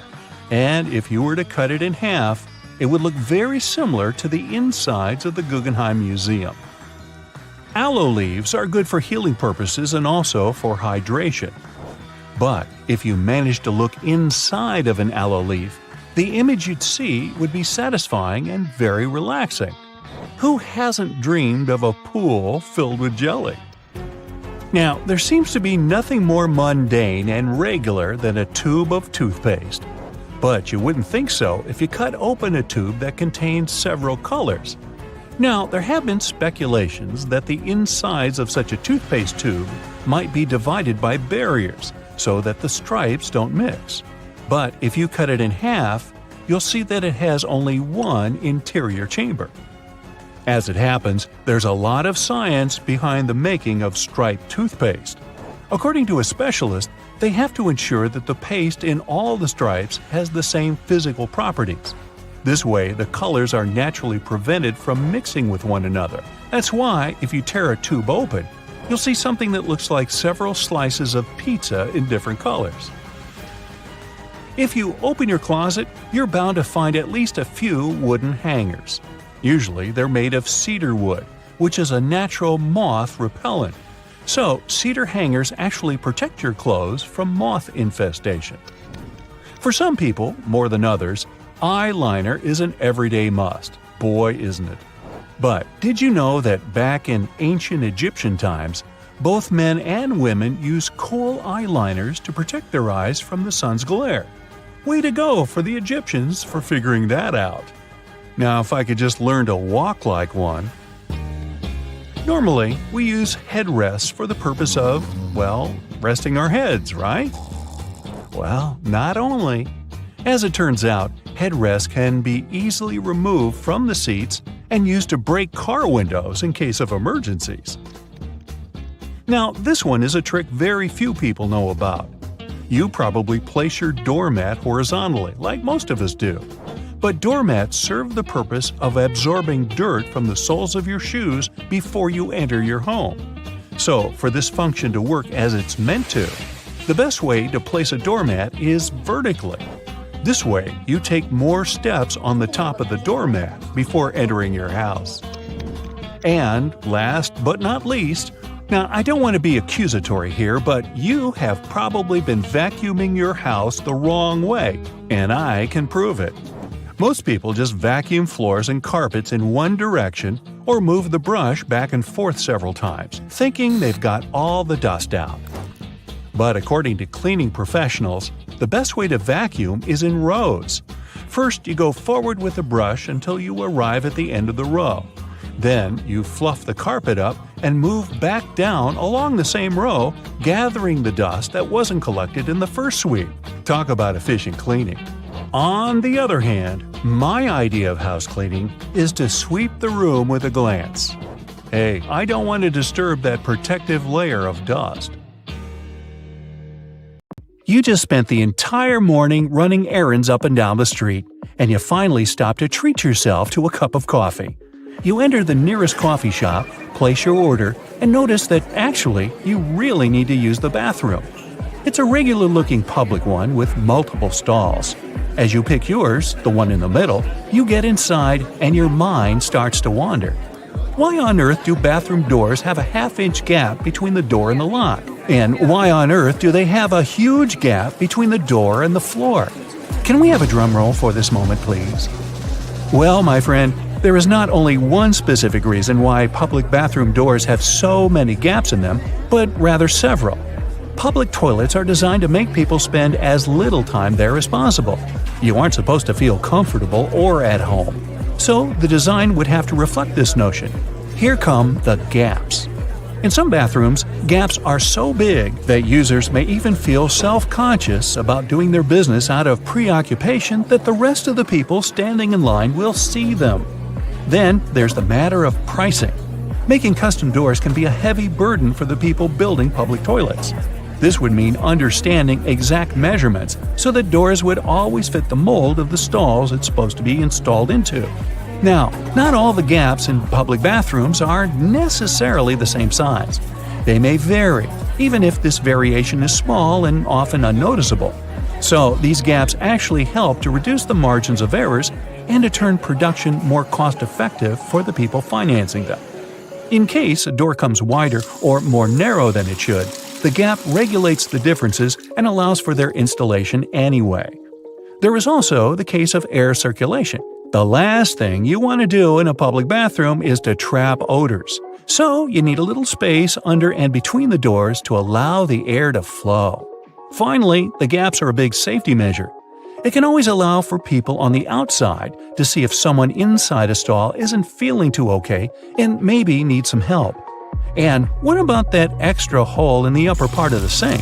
It has a name and everything, the overflow hole, and it's designed to keep the sink from flooding. So, in case someone forgets and keeps the faucet going for too long, or the sink gets clogged and water can't drain down from the main drain hole, the overflow hole comes in to save the day. Let's say it buys you a little time before you have the entire bathroom floor flooded. Have you ever noticed how satisfying closing the door of a car can be? Car manufacturers devote a great deal of time to designing these sounds. Studies have shown that they create a perceived sense of quality in the buyer. It all begins with the primary material. While older cars used to be made with heavier materials, car doors nowadays are produced with lighter tin, which can make a rather unpleasant metallic sound once you shut them closed. So, car companies employ sound engineers to ensure that there is the exact amount of foam, mats, and tin in a car's composition to make the most comforting sound possible. And what about those tiny dots on the top of your car's front window? The pattern of these little black dots minimizes distractions for your eyes. This black part, also known as frit, normally gets warmer than the clear parts, which prevents the windshield from deforming. And no, the tab under your rearview mirror is not made only for the purpose of hanging fluffy dice or aromatic-pleasing air fresheners. It's actually a switch that allows you to adjust the position of the mirror depending on the time of day. Flip it one way and it's the daytime driving mode. Flip the other and you're ready to drive safely during nighttime as it tones down the glare coming from headlights of the cars behind you. Next time you head out to the supermarket, make sure to keep this in mind. In case you don't have a coin to unlock these shopping carts, there is a well-kept secret that can help you out. If you have your house keys on you, check for a rounded key head. If you happen to find one, try using it to unlock the cart. It should fit perfectly in there, replacing the need to carry coins around. Because, if we're being honest, who still has them? Elevators. If you want to ride them on your terms, and your terms only, make sure to try something out. Most elevators have a secret button combination you can use to skip all the other selected floors and go directly to the one of your choosing. This might work out, especially on those days when you've pressed 13, but you wanted to press 33. On most elevators, this works once you simultaneously press the closed door button together with your floor number. This should help you get to your floor without stopping. Some elevators require you to double press the selected floor numbers, as double pressing will often cancel the previously made request. While other elevators require you to hold the open door button and then double press the buttons of the floors you'd like to cancel. Now, to stay out of trouble, it's best not to cancel the floors of the other people in the elevator. They won't take it kindly. Also keep in mind that there are elevators that might not have this function. Now, for honey lovers out there, go ahead and raise your hand. If your pot of golden honey is crystallized, know that it is actually a good sign. Crystallized honey means that it hasn't been pasteurized, which means better product quality. With a decrease in temperature, the natural ingredient of honey, also known as glucose, will make it crystallize. Now, try making the best of it. To add some texture to your oatmeal or toast, add a layer of crystallized honey and enjoy nature's sugar. And if you don't like crystallized honey, plop it in the microwave for a minute or two. Ah, winter and fall. You know what this means, right? Sweater weather. But there's nothing more annoying than wearing your beautiful wool sweater and itching yourself all the way through it. Actually, I can be more annoying than that, but let's talk about itchy sweaters. To keep this from happening again, here's the secret. Turn your sweater inside out and soak it in cold water. Add 2 or 3 tablespoons of vinegar and let it sit for a while. Then, drain the water. Now, while the sweater is still wet, massage a generous amount of hair conditioner into the fibers of the wool. After letting it soak in the hair conditioner for about 30 minutes, gently press the excess water out of the wool and leave it to dry flat on a towel. There you go! No more itchy sweater. Any fast food restaurant you go to will hand out small paper cups for customers to fill with their ketchup, mustard, or barbecue sauce. But if you're eating some chicken nuggets or trying to dip your burger into the cup, there's always that bit of sauce that seems impossible to reach. Next time, try unfolding the cup. It'll turn into a small paper plate, and this way you'll get all the ketchup you poured in the first place. Padlocks used in outdoor environments should be cleaned and lubricated every 3 months. Regular lubrication will help prevent padlocks from freezing in cold weather conditions. Look for the tiny hole on the bottom of the lock. Then pour oil into it, and there you go. It opens again. One thing we often neglect is a point in an ointment cap. These pointy surfaces were designed to help us break the tinfoil protection of the ointment tube. You just turn the cap over and break the ointment seal with its own cap, and there you go. After a long day of work, all you really need to do is a bubble bath. You turn on the hot water and let it run for a few minutes. You might even light a candle and pour some essential oils into the water. Then, in comes the liquid soap. You stir the water until the entire surface of the tub water is crammed with bubbles and make your way in. The bubbles in a bubble bath have a fundamental primary function. Their job is to preserve the water's temperature, just so you can have warm water for longer. Do you have sweaty feet? Weird question, I know. But if you're one of these people, here's some good news. All is not lost. Try putting a dry tea bag inside your shoes and storing it in a dry place for a while. The tea bags will absorb the humidity and the smell off the soles of your shoes. So here I am thinking, shouldn't we have learned these things in school? Well, either way, if you learned something new today, make sure to tell us about it in the comments below.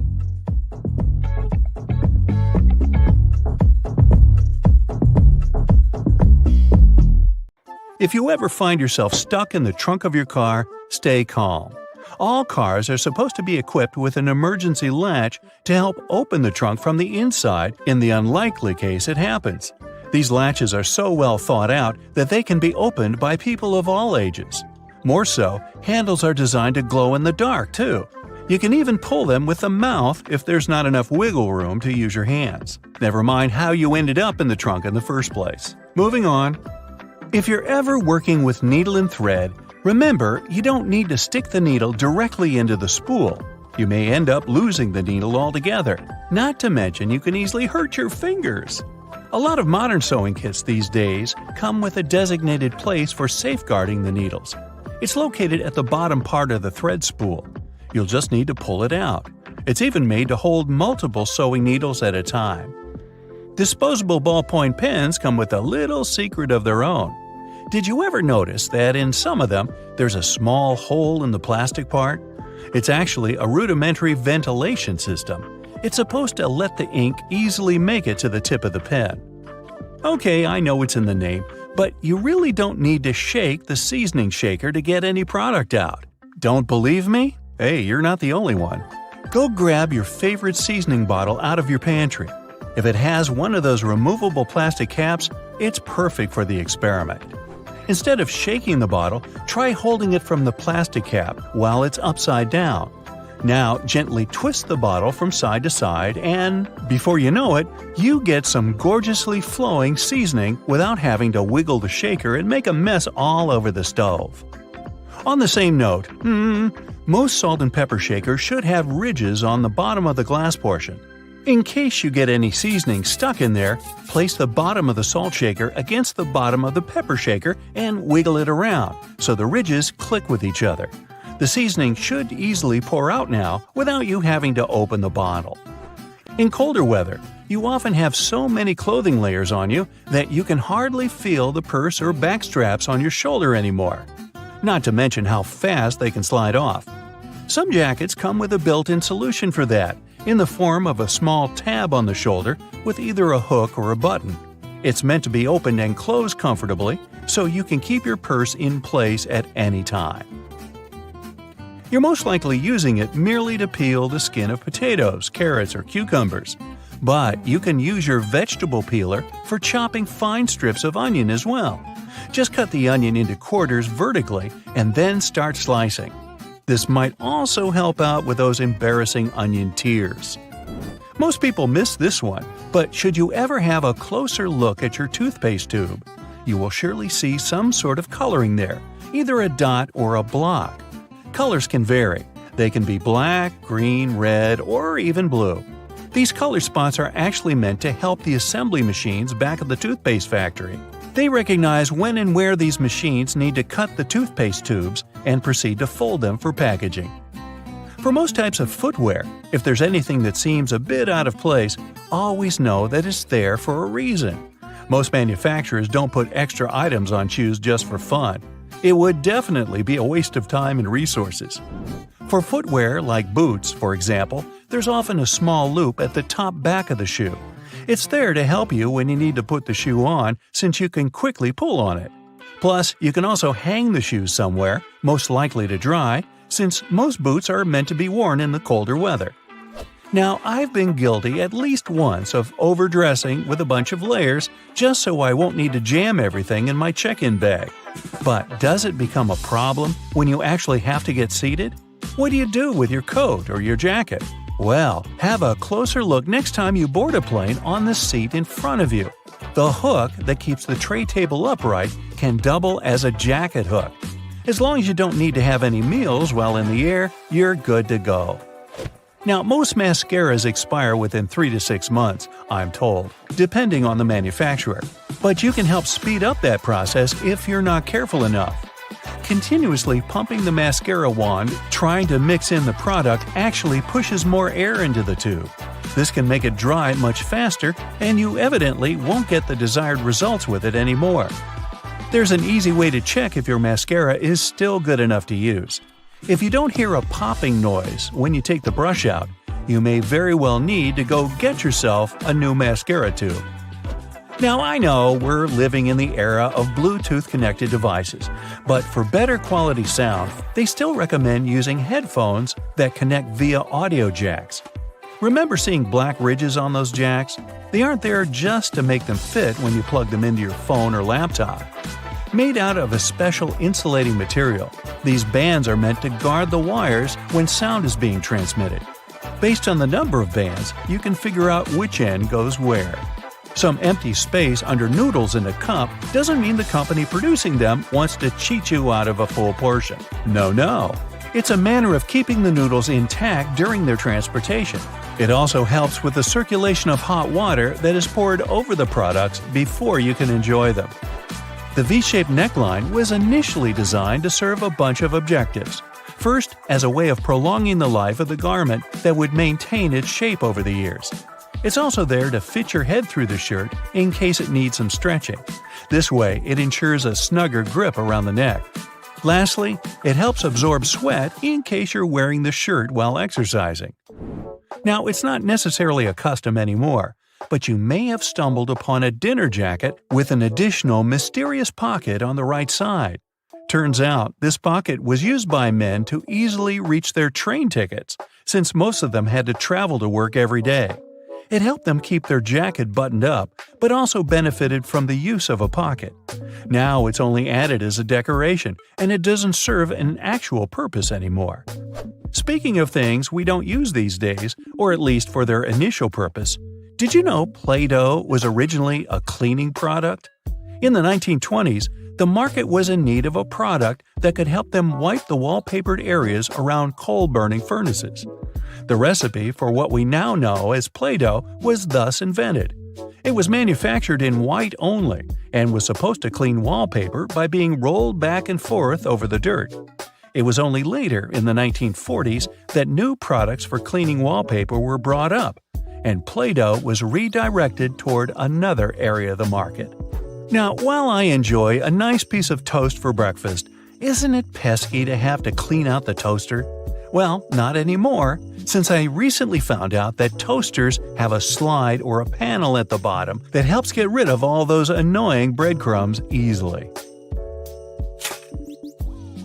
Now, there used to be a time when you could only have access to video games by inserting cartridges in your console of choice. These tiny objects gave many doctors a lot of headaches. People soon started popping up in hospitals after swallowing small game cartridges, especially the younger generation. Nintendo, the company that manufactures the majority of these devices, had to come up with a creative solution to prevent these accidents. So these days, Nintendo Switch cartridges are purposely coated with specific chemicals that can leave a really bad, bitter taste in the mouth. Not that I'd, recommend you ever try and taste for yourself.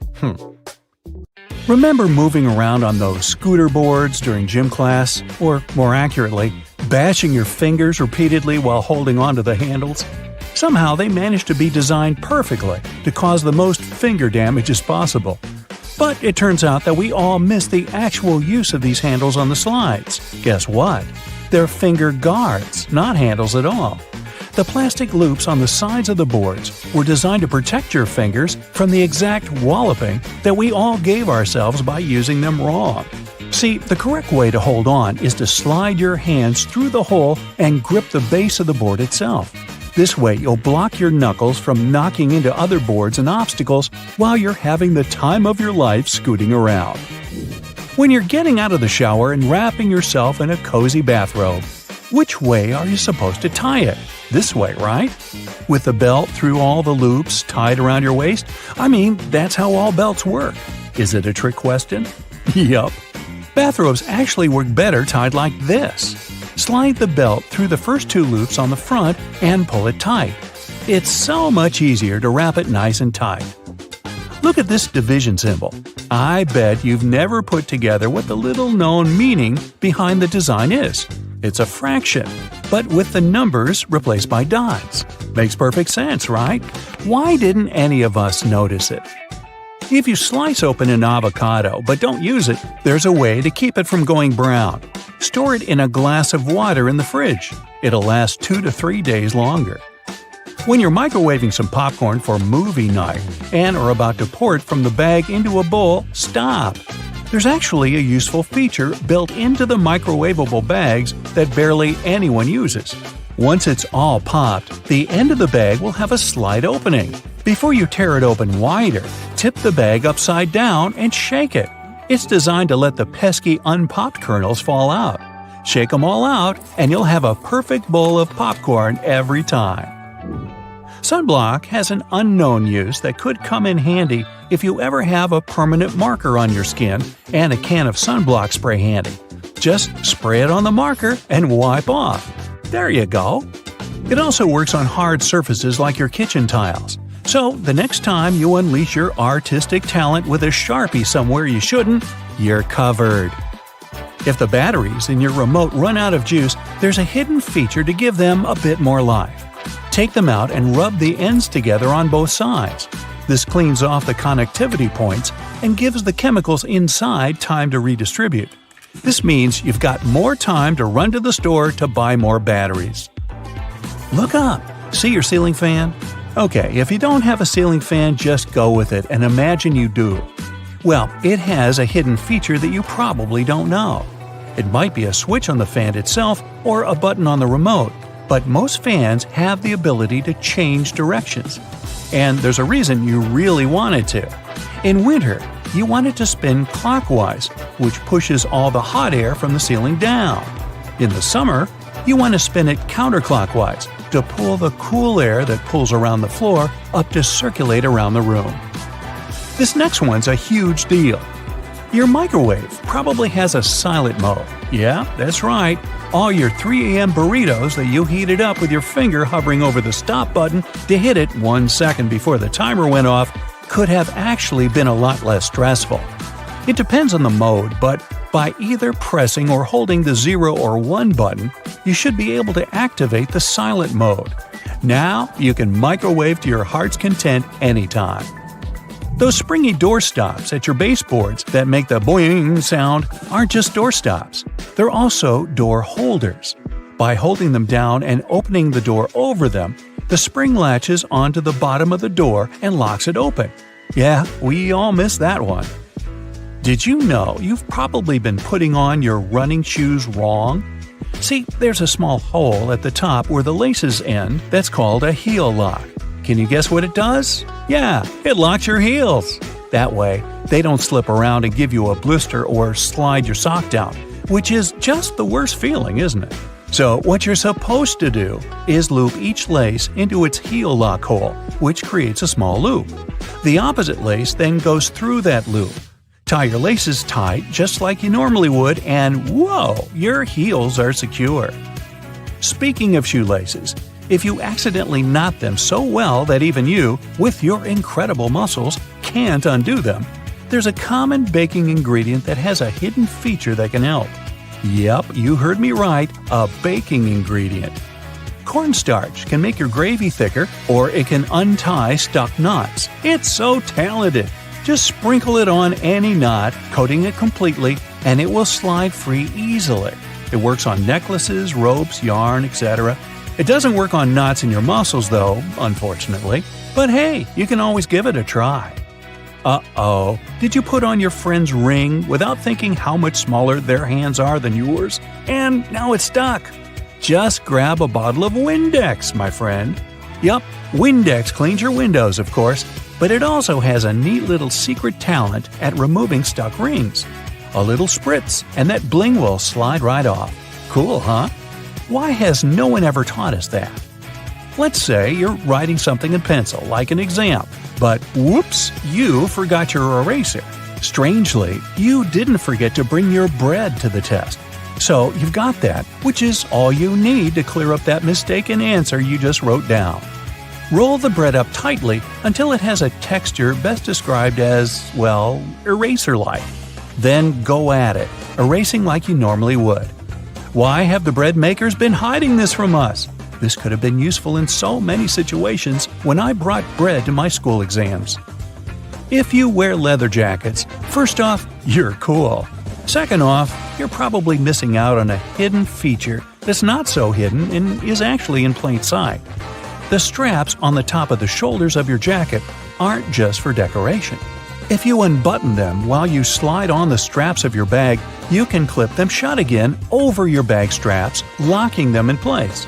No matter how many jumping jacks or cartwheels or breakdancing head spins you do, your bag is not going anywhere. When you need to wrap up some leftovers, tin foil is your friend. But it also has a place in the laundry room because of this secret use. Imagine you run out of dryer sheets. Your clothes come out of the dryer full of so much static that they make your hair stand up straight like a cartoon evil scientist's. Here's what you need to do. Crush up 2 sheets of tin foil into tight balls. Throw those clothes back in the dryer with the balls and give them another round. They'll come out static-free. After you make hard-boiled eggs, they're in hot water. Some would say boiling hot. So how do you get them out easily without reaching in? A whisk. Push it over the egg and it will pop into the wire cradle. Now you can pull it right out with ease and comfort. The colors of the clips on bread bags actually convey a secret meaning. They're showing you the day of the week that the loaf was packaged. Blue means Monday, brown means Tuesday, and white means Friday. Yeah, it's not just random colors. And most bread brands follow the same system because there's one company that supplies a lot of these clips. So when picking out the perfect loaf, you can gauge the freshness by the color. Okay, I know it's kind of cold to the touch, especially on a freezing winter's day, but did you know that brass doorknobs actually serve a purpose apart from looking classy and shiny? Since it's a copper alloy, brass has antimicrobial properties. That means it can help get rid of harmful germs and bacteria, sometimes in up to 2 hours. In high-traffic areas, that's all the more useful, but since brass is much costlier than other metals like nickel and steel, you barely see these types of doorknobs anymore nowadays. Speaking of lovely multi-purpose items, most screwdrivers have a tiny little secret of their own. They can sometimes be slid through a wrench so that they can be used to create more torque when twisting, not to mention the uses when it comes to bolts in hard-to-reach places. There's a reason why buttons on women's shirts are for the left-handed, and it has nothing to do with fashion. This practice dates back to the times when chambermaids were helping ladies dress themselves, and it was easier for them to perform their job with this orientation.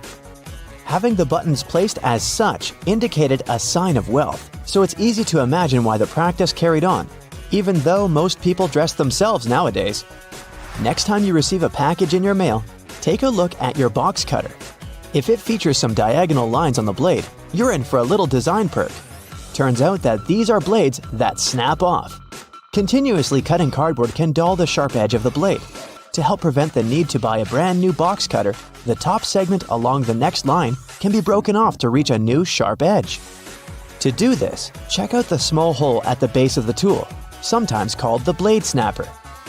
The people that first came up with this brilliant invention were engineers inspired by the way chocolate bars are segmented. Hold on a minute, don't throw away the cardboard package just yet. Most likely, you'll have some silica gel packets somewhere at the bottom of the box.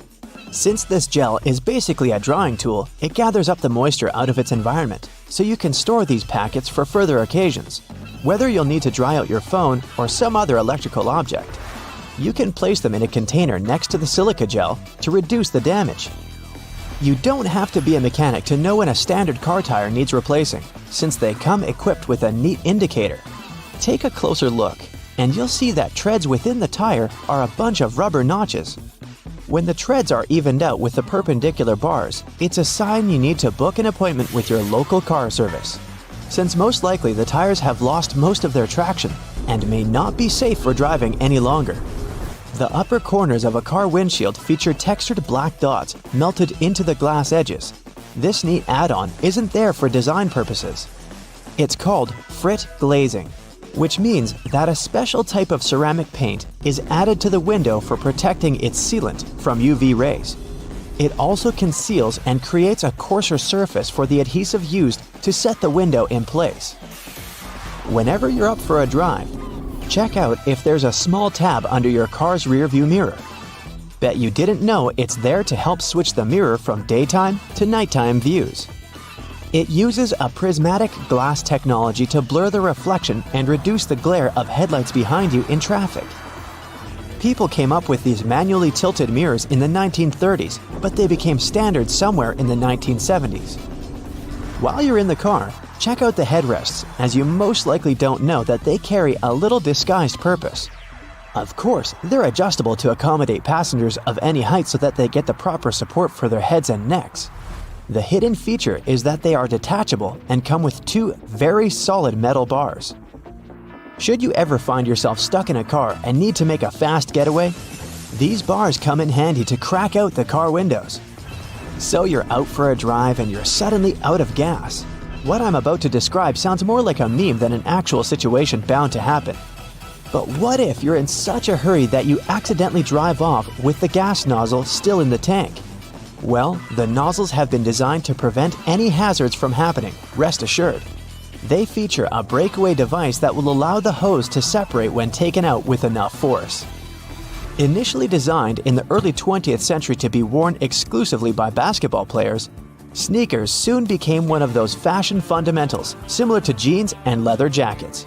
If you take a closer look at them, you'll see they have two extra holes on the side, similar to the shoelace holes. They're manufactured as such not only to provide extra ventilation, but to allow people to get extra creative with their laces when wearing the shoes. Admit it, you've always thought that chopsticks are merged at the end for the sole purpose of keeping them together until you're ready to dig into your meal. That may or may not be the whole truth. Under a more detailed inspection, the wooden tools feature a square-shaped end. Chopsticks manufactured like this date back to an old Japanese traditional design, which can help with breaking the ends easily. The separated end can then be used as a resting block for the chopsticks to keep it more sanitized in hopes it can be used again, since they won't be touching the table or any other surface. Women's bikes have a special design which, surprisingly, has a historical and fashionable purpose. The lower frame is for the most part meant to make up for the generally shorter height of ladies, compared to that of the average gentleman. While that is the case for handlebars and saddles, the overall frame is lower for an additional purpose. Way back when women wore long skirts and dresses all day, every day they needed to make sure their outfits wouldn't get caught in the frame. That's how we came up with a lower-framed bicycle, perfectly made for women and their needs at the time. The fact that toothpastes are multicolored is not just a nice perk to make dental hygiene more fun. There's a secret meaning related to each of the colors, which dates back to the 1970s. In those days, people grew more and more interested in their oral health care, and as such, they were looking for products which could do more than merely clean their teeth. One company was the pioneer in that regard, adding mouthwash to its toothpaste, meaning the blue strip. They later added on the red strip, meant to feature ingredients which helped with gum care. Speaking of toothpaste, check the cap next time you open a new tube. You may be in for a little surprise. There's a pointed cone shape inside the cap, so you can puncture the seal of the toothpaste without cutting yourself or ruining your manicure. Not to mention, it's more hygienic since you won't be able to transfer germs or other bacteria into the product itself. On the subject of bathroom countertop items, toothbrushes come with a neat add-on hidden in the bristle patterns. Apart from making the toothbrush look cooler, they also do come with a practical purpose. Most toothbrushes come with a pattern of blue bristles intertwined with white ones. The blue dye is meant to fade out, signaling the time when you need to replace your toothbrush. Dentists say that toothbrushes should be replaced every 3 to 4 months, but it does serve as a great reminder in case you forget. Still love playing with Lego? Don't judge. Hey, it's a great hobby for all ages. Notice there's a hole on top of the Lego heads?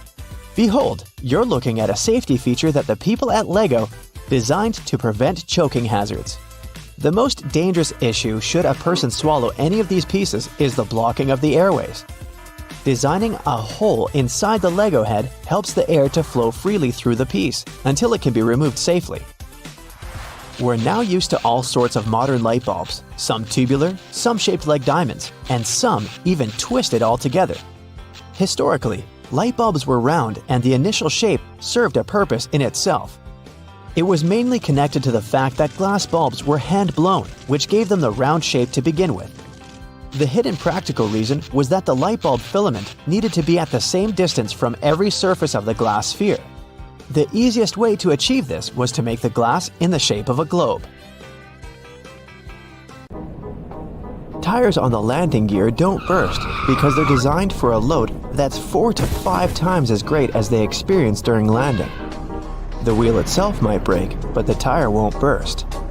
This little tip based on people's psychology can help you choose the fastest line at the airport.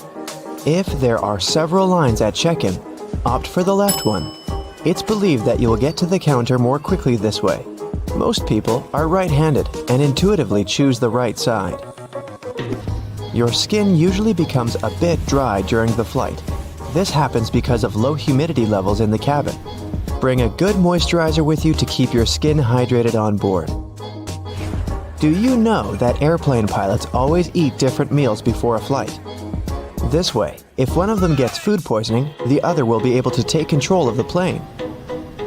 Airplane tray tables are some of the dirtiest surfaces in the cabin, so make sure to wash your hands frequently. And clean that table with an antibacterial wipe to get rid of all those bacteria living there. If you're sitting in an aisle seat, you can have more space to stretch your legs out. Just push the button on the underside of the outermost armrest. This will move the armrest up, giving you more space for your legs and preventing the armrest from jabbing into your side.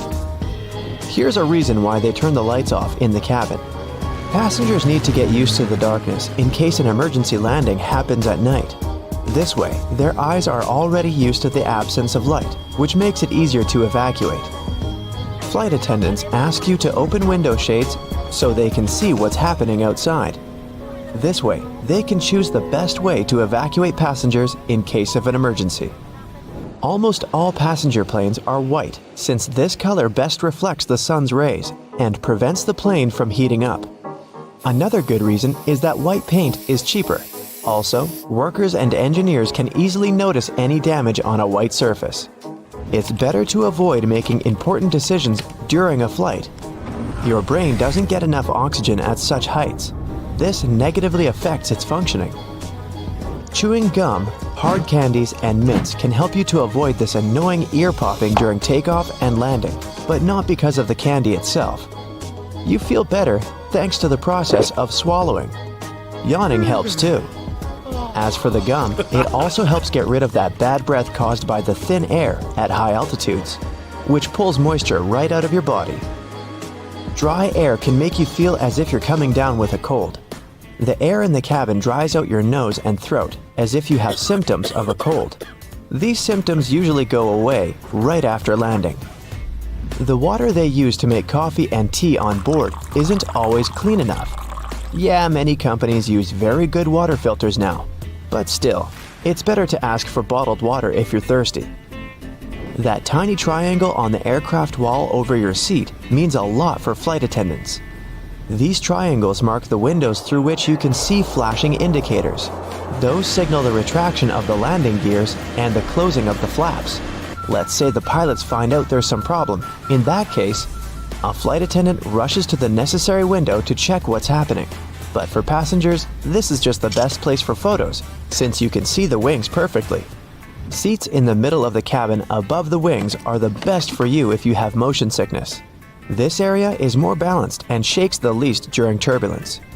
If you tend to get nervous during the flight, do some physical exercise not long before boarding the plane. A little workout helps lower your stress levels and makes your body release endorphins, the happiness hormones. Also, this physical activity compensates for the hours you spend sitting still.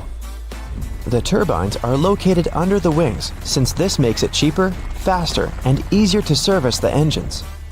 Previously, they used to be placed in the tail. It required expensive equipment and much more time to repair. When they started installing the engines below the wings, ticket prices went down. Imagine you're flying in a hot air balloon. See the burner system installed under the gas bag, also called the envelope? It heats the air inside, which makes the balloon go up. So, turbulence is the same hot air but created by nature. When the air heats up, it rises a plane. When it becomes cooler, the aircraft goes down. And passengers feel as if they're riding a roller coaster. A stream of hot air left by another plane can also cause turbulence. It's common for most flights, but usually, turbulence is so light that passengers don't feel it. Do you know that planes can fly even after one engine fails? Pilots can control such emergency situations and land the aircraft safely. Passengers may feel a slight tilt during the flight, but in most cases, they don't even know the plane is flying with only one engine. Your eyes get oxygen straight from the air. It's not delivered by the blood. So your eyes can feel somewhat dry during the flight. Put eye drops in your bag. They'll help you keep your eyes moist. It's forbidden to carry large volumes of liquids on board because some hazardous substances can easily dissolve in water. If a plane has to land on water, its wings become a life-saving pillow. Empty fuel tanks help the aircraft stay afloat too. By the way, it can be from 10 minutes to 60 hours before the plane sinks. It all depends on the model, weather conditions, and the pilot's skills. Those smiling flight attendants you meet when you get into the cabin usually hide their hands behind their backs. They're counting people entering the plane to make sure that all passengers are on board. Despite all the words people say about airplane food, it's not actually so bad. The problem is your sense of taste. It's not so acute since the air in the cabin makes your mouth dry. It also dulls your sense of smell. That's why airlines add a lot of spices and salt to their meals. Is it true that your hair grows faster during the flight? Not really. Scientists haven't managed to prove it. This myth appeared in the first part of the 20th century when some passengers noticed that their stubble had grown longer during the flight. It's normal for people to get headaches during the flight, especially right after takeoff. You climb to an altitude higher than Mount Everest within about 10 minutes. These changes happen too fast for your body to adjust. Seatbelts on planes stretch across your stomach to save you from getting slammed against the ceiling in case of turbulence. When it happens, the aircraft starts moving up and down, and your waist belt holds you securely. And seatbelts in cars protect people from horizontal collisions. Airplanes have special protection from lightning. Even if it strikes, passengers won't feel it. Planes are covered with an aluminum coating that conducts electric current, but doesn't let it get inside the plane. Electronics and fuel tanks also have extra protection. Plane seats are so uncomfortable because airlines try to fit the maximum number of passengers on the plane. That's why there's so little space between seats. 2 additional rows means 12 more passengers. Also, companies make airplane seats lighter to save on fuel costs. Even seemingly insignificant extra weight can cost an airline thousands of dollars. And, by the way, your seat has a fire-resistant coating. It's necessary to prevent a fire from spreading in case of an accident. Airport workers transport unclaimed luggage to special centers. If the owner doesn't show up within 3 months, the baggage is put up for sale in specialized stores. You couldn't use your phone on an airplane in the past, since cell phones were really dangerous for navigation. Their radio signals could disrupt the settings in aircraft electronics. Oxygen masks fall down not only during strong turbulence, but also when the air pressure inside the cabin changes dramatically.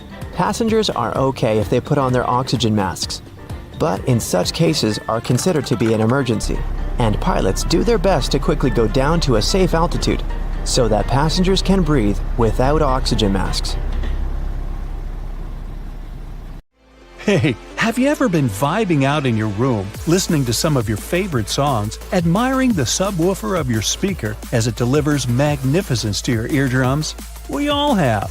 But have you ever asked yourself why that same speaker, along with other speakers across the globe, is almost always black? Some of you are probably screaming at your screen right now about your speaker being green, red, or any other color found in the rainbow. Number 1, I said almost always. And number 2, if you look closely at the gorgeous design of your brightly colored music player, you'll often find that the speaker beneath it is still colored black. One possible explanation for this is that the original technology of speakers had a diaphragm with black particles on it. So as soon as a sound is amplified, it sends a charge through the diaphragm, and these black particles are driven upwards. The carbon particles bouncing and touching the upper membrane of the diaphragm are responsible for creating some of the distinct sounds from our speakers that we all love so much. Speaker manufacturers must have gotten tired of their products changing color with prolonged use, combined with these black particles settling on the upper membrane of the diaphragm. So, their logical solution was to color most speakers black. Another more practical belief as to why speakers are mostly colored black is that it's a hue that easily matches up with many types of decor. Walls, furniture, and clothes all often look quite well when combined with this color, which is why it's so prevalent everywhere you go.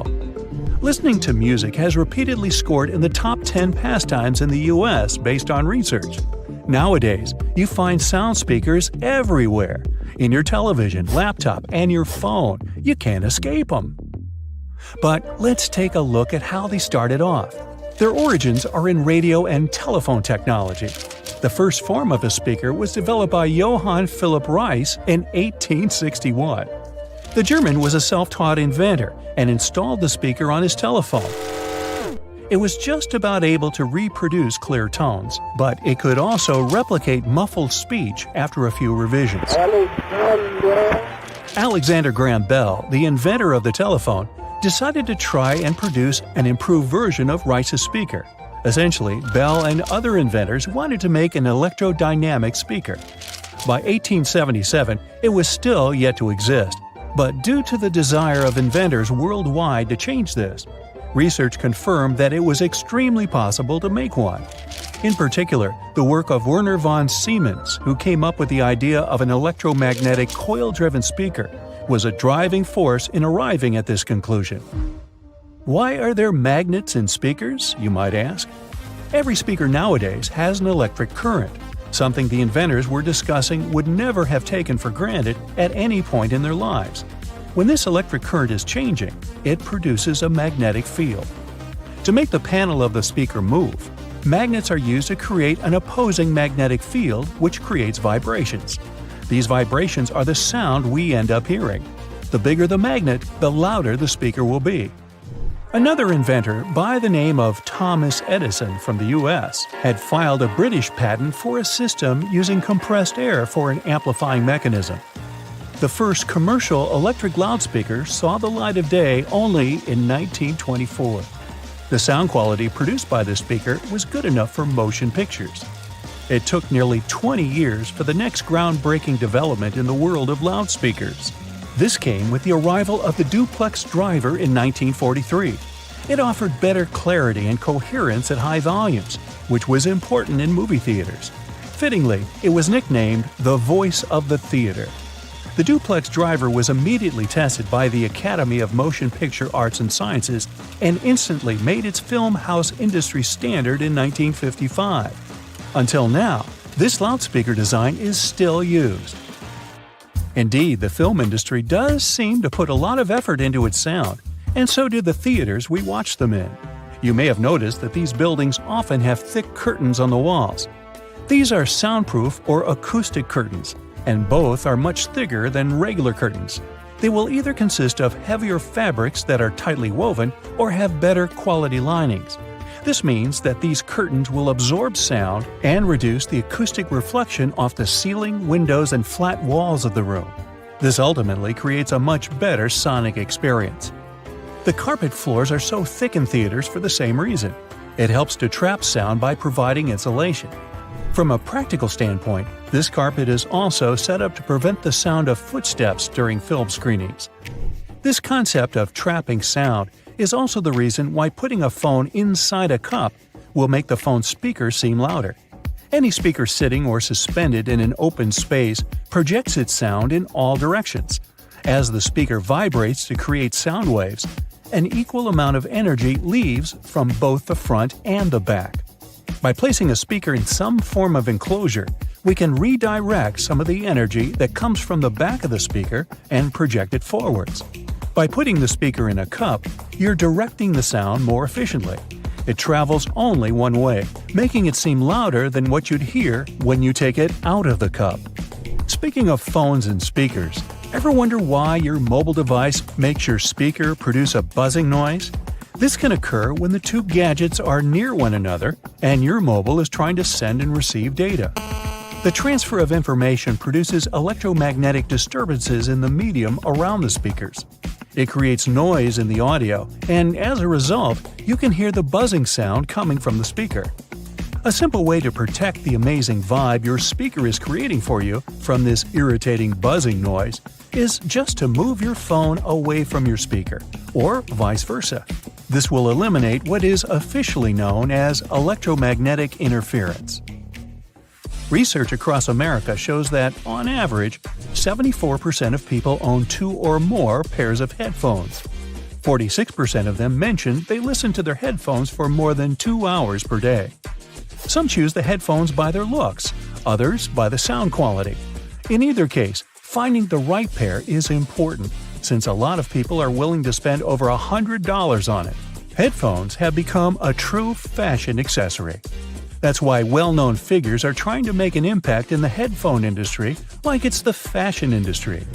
Music moguls Dr. Dre and Jimmy Iovine came up with the idea for the now world-famous Beats by Dre headphones brand. They were walking along the Pacific Ocean one day in 2006 discussing a sneaker deal as they had an offer on the table from a major brand in that arena. After some discussions, they decided they wanted to do something they were more passionate about and landed on headphones. The duo's idea turned into a brand that was purchased by Apple in 2014 for $3 billion. It was the largest deal in Apple's history, and Beats by Dre controlled 70% of the headphone market at the time of signing. The move allowed Apple to take over the headphone space. The release of their popular wireless AirPods headphones in 2016 was another reason it happened. But how do these popular wireless headphones that many of us own actually work? These headphones rely on internal batteries to have enough power to remain wireless. Most often, they have conveniently built-in rechargeable batteries, but sometimes they keep going thanks to standard AA or AAA batteries. They receive wirelessly transmitted signals from their paired audio sources, be it your phone or laptop. These signals are encoded by the source device and transmitted most commonly via radio frequencies or infrared carriers.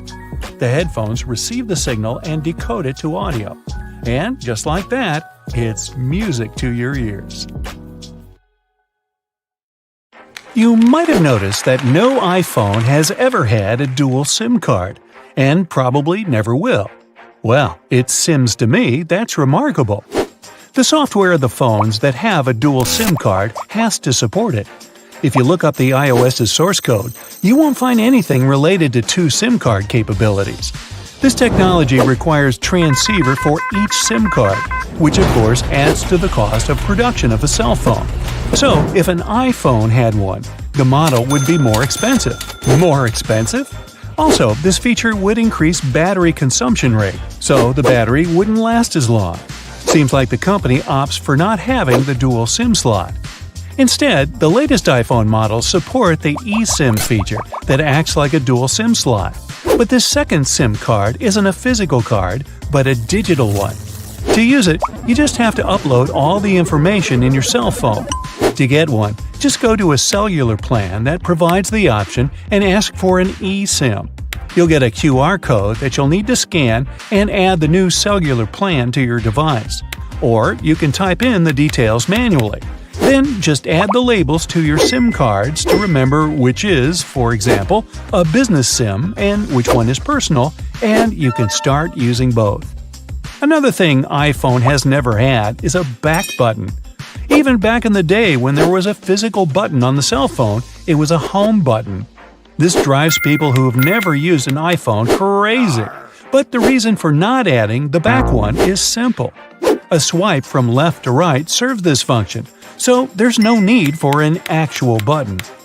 You probably know that pressing a button on the side of your cell phone, you can mute your phone so that you don't hear any calls or notifications. But there's one or several people you wouldn't want to miss a call from. You can unmute them. This way, you won't hear any calls from everyone else, but this person will reach you easily. Like your mom. Wait, no? To do this, go to your contacts, find the person, tap Edit Contact, and switch on the Emergency Bypass mode. Now, even when your phone is muted, when this person calls you, you'll hear it.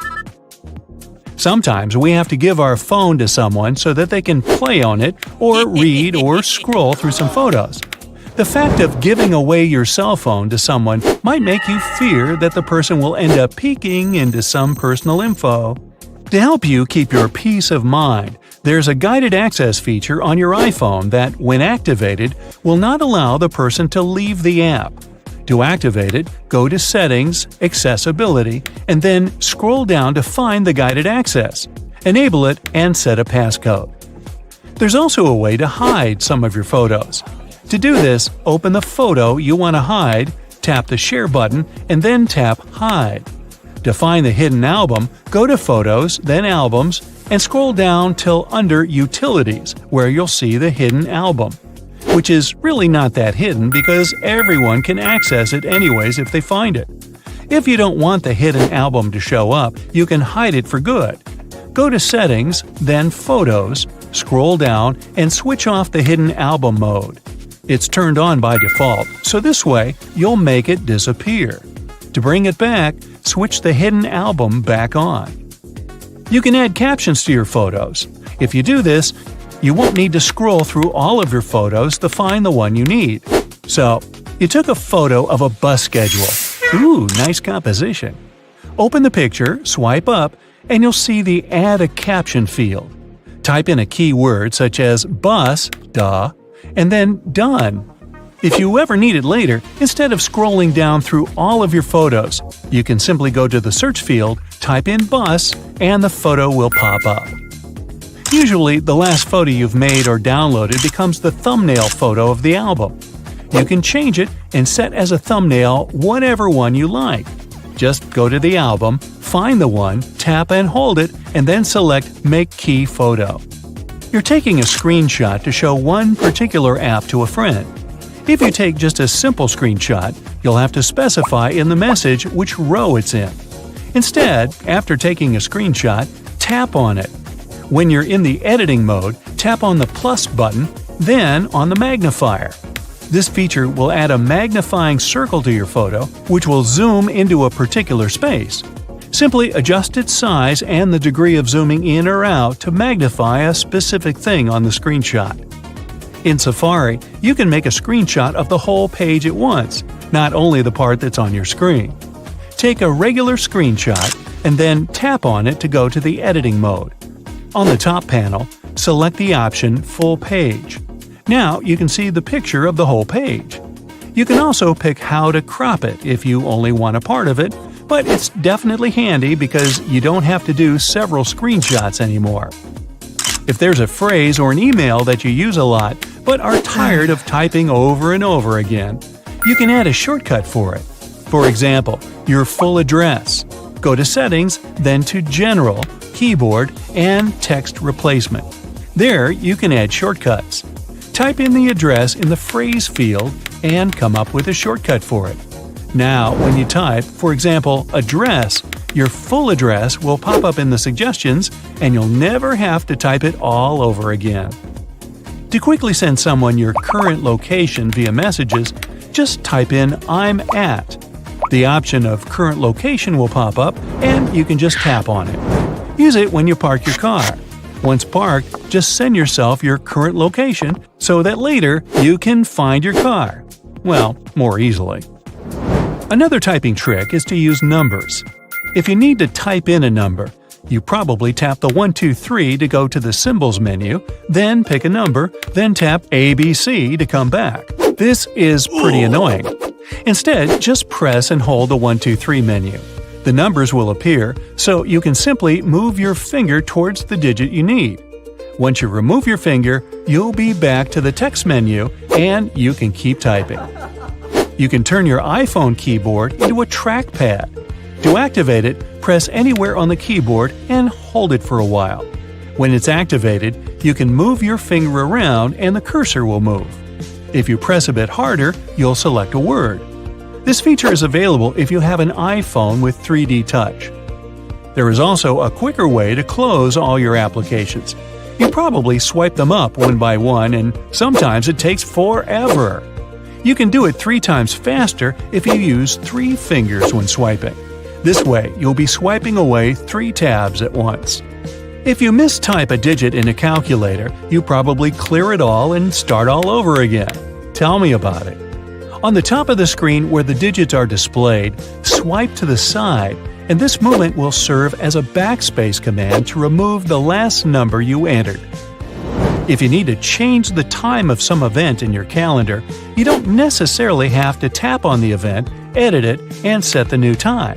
Instead, just tap on the event, press it, and drag it to another time slot. If you go back to sleep to music or a podcast, there's a way to set a timer so that it doesn't keep playing all night long. To do this, go to Clock, then Timer. Set the time, and then go to the When the Timer Ends option. Scroll down till the very end, and you'll find the Stop Playing button there. Press it and then tap Done. After the time you've set, your media will stop playing in the background. Hey, you'll be asleep, but trust me. The Queen's Guard all appear to have the same uniform, with a shared role of standing stoically for a long time. But if you look closely at their hats, there are 5 different types. The Grenadier has a white plume, the Coldstream has a red one, the Irish a blue plume, the Welsh green and white, and the Scots Guard has none. Their different divisions perform similar ceremonial duties at Buckingham Palace. But they have other actual roles as well, suited to their specialization. When peeling your boiled eggs, you can see a hidden layer under the shell. These 2 membranes, an inner and outer one, are made from the same stuff as your hair, keratin. It protects the inside from bacteria and stops liquids from escaping. You use X in your text, which represents a kiss. It's been used this way for a very long time. Its original purpose dates back to the Middle Ages, where it was a representation of a person's faith, honesty, and sincerity. Those that would sign off with an X would kiss it after signing as a display of a sworn oath. The X's meaning later changed to represent the action of kissing. And the first document showing this was a letter dating back to 1763, written by a naturalist, Gilbert White, who sent it to his wife. William Shakespeare is a name familiar to everyone. However, we don't know whether this was the actual way his name was spelled, and neither did he. He signed 80 different variations of his name spelling on all his works. Historians haven't a clue which the correct spelling is. The version that we know of was only used on 2 of his plays. Different forms of alarm clocks were invented as far back as 348 BCE, with many versions throughout the world, all with complicated mechanics. Unaffordable to mostly everyone, they didn't catch on. Alternate methods to wake up in the morning started to be used in the 1800s. One process involving knocker-uppers was common in some countries. A person visited your house every morning to knock on your door 4 times. Inventor Antoine Redier felt that he should be woken only when he felt it necessary. So, in 1847, he invented the first adjustable alarm clock. Tennis balls in Wimbledon must be kept at a perfect temperature to ensure they bounce at a consistent level. They're stored at 68 degrees Fahrenheit, so they're cold enough that the molecules inside the ball shrink, ensuring they bounce lower. Then, they're continuously swapped throughout a match as they expand by being hit too much, becoming too bouncy. Wimbledon goes through 50,000 tennis balls each year. You enjoy the smell of a freshly mowed lawn, as you associate it with the weekends and summer. But that smell is a sign of stress made by the grass. Grass evolved to emit various elements when being eaten by bugs. This signal attracts predator insects to remove them. But unfortunately for the grass, there's nothing large enough to deter a lawnmower. There is no oxygen inside your packet of chips. If there was, it would influence the combination of molecules forming inside, spoiling the chips faster. The packets are instead filled with nitrogen, which pushes oxygen out. And this extends the shelf life and quality of your chips. You're traveling by plane overnight and just can't get to sleep. And the first night in a hotel wasn't great, regardless of how comfy the bed was. This is because of a human evolutionary trait called the first night effect. When you sleep in a different place than your home, the left side of the brain responds to more sounds while you're asleep. It continues to analyze your surroundings without you realizing, acting as though it's on a night watch and keeping you alert for any potential dangers. Most animals have this trait, although it's a lot more subtle in humans. But it's still effective enough to make sure you get your peanuts. Before playing basketball with hoops, you would have instead been playing with peach baskets. When the game was invented in 1891, a peach basket was used, with the bottom of it cut off.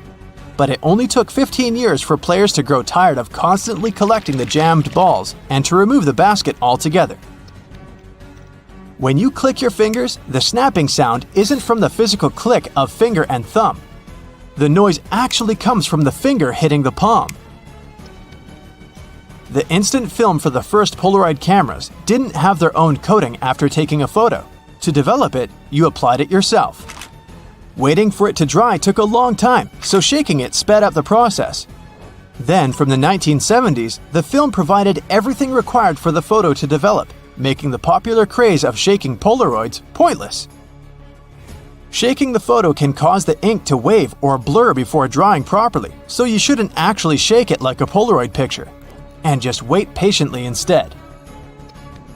Bug spray doesn't repel all bugs, especially the worst of them all, mosquitoes.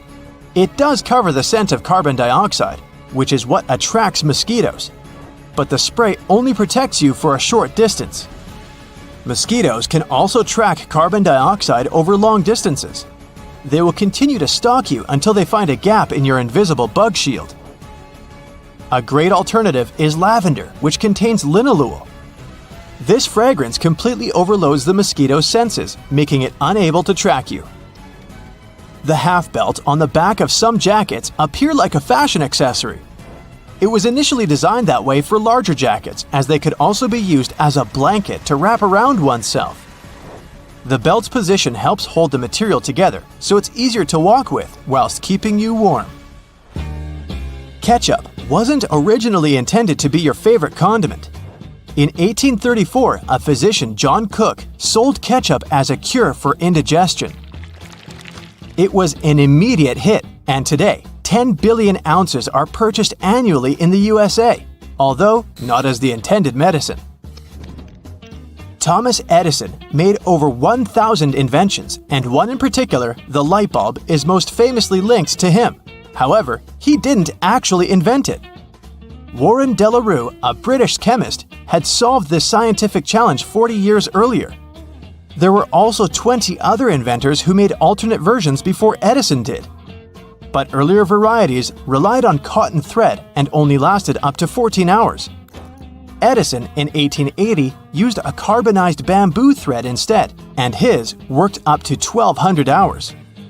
It became the most commercially viable light bulb, and today's ones are similarly shaped to Edison's original.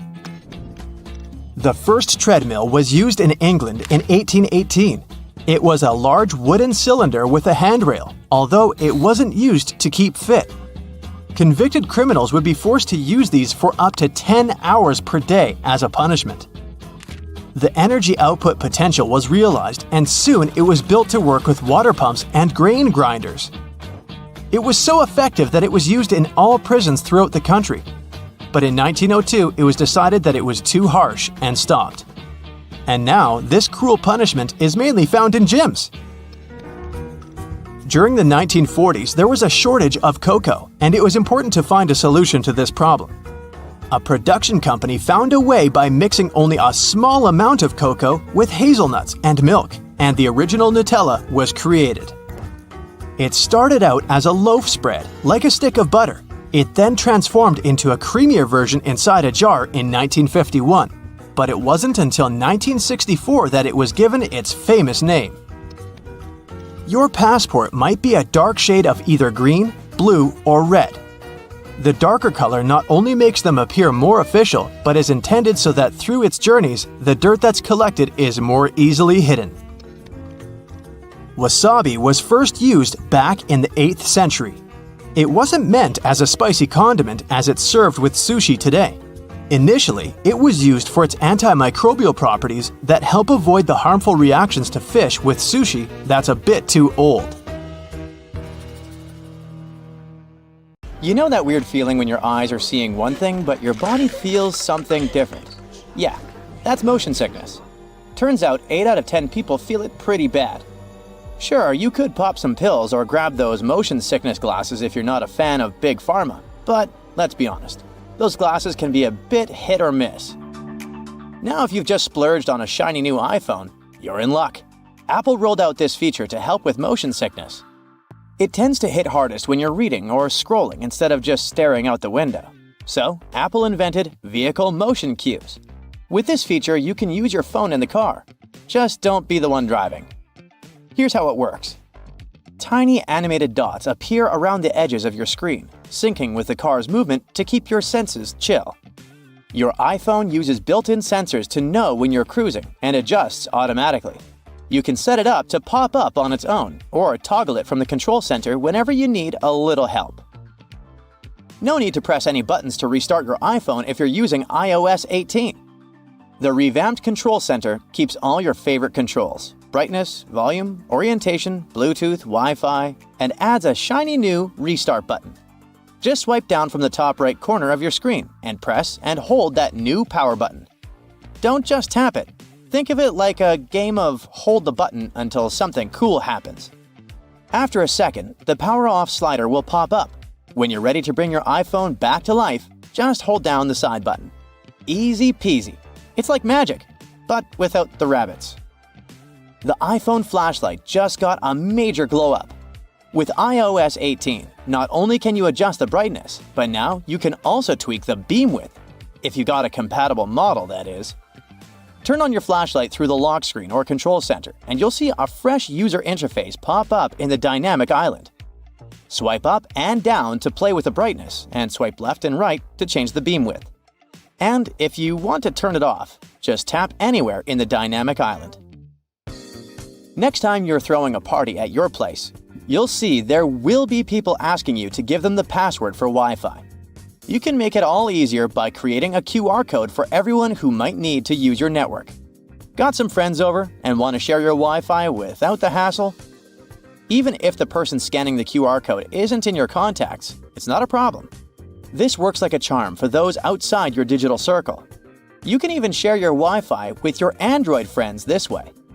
To create a code, just open a new Passwords app. Head to the Wi-Fi section, tap on your network, and hit Show Network QR Code. have your friends scan it with their cameras, and boom, they're online. If your home screen starts to look like a digital junk drawer, iOS 18 got you covered. You can now ditch those app labels below the icons if you're confident you can recognize your apps just by their thumbnails. To give your home screen a cleaner look, just press and hold a blank spot until everything starts wobbling. Yes, you're in jiggle mode. Then, tap on Edit. Customize. At the bottom, select the large option to make your icons bigger. All done. There's one more makeover iOS 18 finally gives the setting menu. You don't need to scroll through a bunch of system and third-party apps crammed at the bottom. They've all been neatly tucked away under an Apps menu, clean and tidy. Now, when you dive into the main menus, you'll see a little description at the top to guide you. For instance, open the General menu, and you'll get a quick heads up. Manage your overall setup and preferences for iPhone, like software updates, device language, CarPlay, AirDrop, and more. You'll find similar summaries in other sections too, like accessibility and privacy and security. For iOS 18, there's also a smart dialer, making it easier to find your contacts. It's a T9-based system. Yeah, the kind Android users have enjoyed for ages. It lets you type a name using the number pad. So if you want to reach Max, just punch in 629. The system will guess who you're trying to call and show you the contact at the top. The Notes app just leveled up with 2 new features to boost your productivity. Now you can type in a math expression and hit equals to see the result in real time. Need to track your trip expenses, monthly subscriptions, or split that dinner bill? Just pop in the equation right in Notes. You don't need to hop back and forth to the calculator. Plus, the app keeps tabs on your recent notes, so you can switch things up easily. Just tap that 3-dot menu at the top, hit Recent Notes, and you're back to whatever you were working on faster than you can say multitasking. By the way, you can now add color to your text in the notes. Choose from 5 hues: purple, pink, orange, mint, and blue.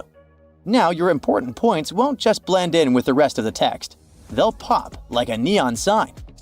Just hit the AA icon and you'll find the color options waiting for you. Now, you don't have to upgrade to the iPhone 16 just to hit pause on your video recording. That's right, the cool pause button is part of the iOS 18 update for all compatible iPhones. So, when you start recording, you'll see that pause button pop up in the corner. It's a game changer for social media influencers who want to snag the perfect shot. Because let's face it, how else are you supposed to get that flawless clip for Instagram or TikTok? You've probably heard about the new Photos app in iOS 18. It's got this cool collections feature that organizes your photos by themes, like recent days, pinned collections, trips, memories, and people and pets. If you want to tweak things a bit, just scroll down to the bottom of the app and hit Customize. You can remove, reorder, or add sections to make it just how you like it. It's like rearranging your sock drawer, but way more fun. Apple has also revamped the Utilities menu, making it super easy to find all sorts of goodies like receipts, handwriting, illustrations, QR codes, and documents. Just open up the same Photos app, scroll down to the Utilities menu, pick a category, and boom! You've got the images you need in a flash. Later this year, Apple's rolling out one more cool new feature: eye tracking. It's like magic for people who need a little extra help. Imagine controlling your iPad or iPhone just with your eyes. Yep, the secret sauce is AI. Setting it up is a breeze thanks to the front camera, and don't sweat it about privacy. All your data stays on your device. No sneaky peeking from Apple. You'll be able to use eye tracking across all your favorite apps on iPadOS and iOS. With this nifty feature, you'll navigate apps and even activate stuff just by looking at it. That's right, swipe, tap, and hit buttons all with a glance. Music haptics is a new way for people who are deaf or hard of hearing to vibe with music on their iPhones. When you turn this feature on, the Taptic engine cranks out taps and vibrations that sync up with the music. So far, it only works with some songs available on Apple Music, but there are millions of them. Developers can even use the API to bring this musical magic to their own apps. Vision OS is having new accessibility features this year too. First, there will be system-wide live captions. This means everyone, including those who are deaf or hard of hearing, can follow along with conversations and app audio. And for FaceTime users, live captions will make connecting with others even easier using their persona. Basically, it means you have a beauty filter right when you call.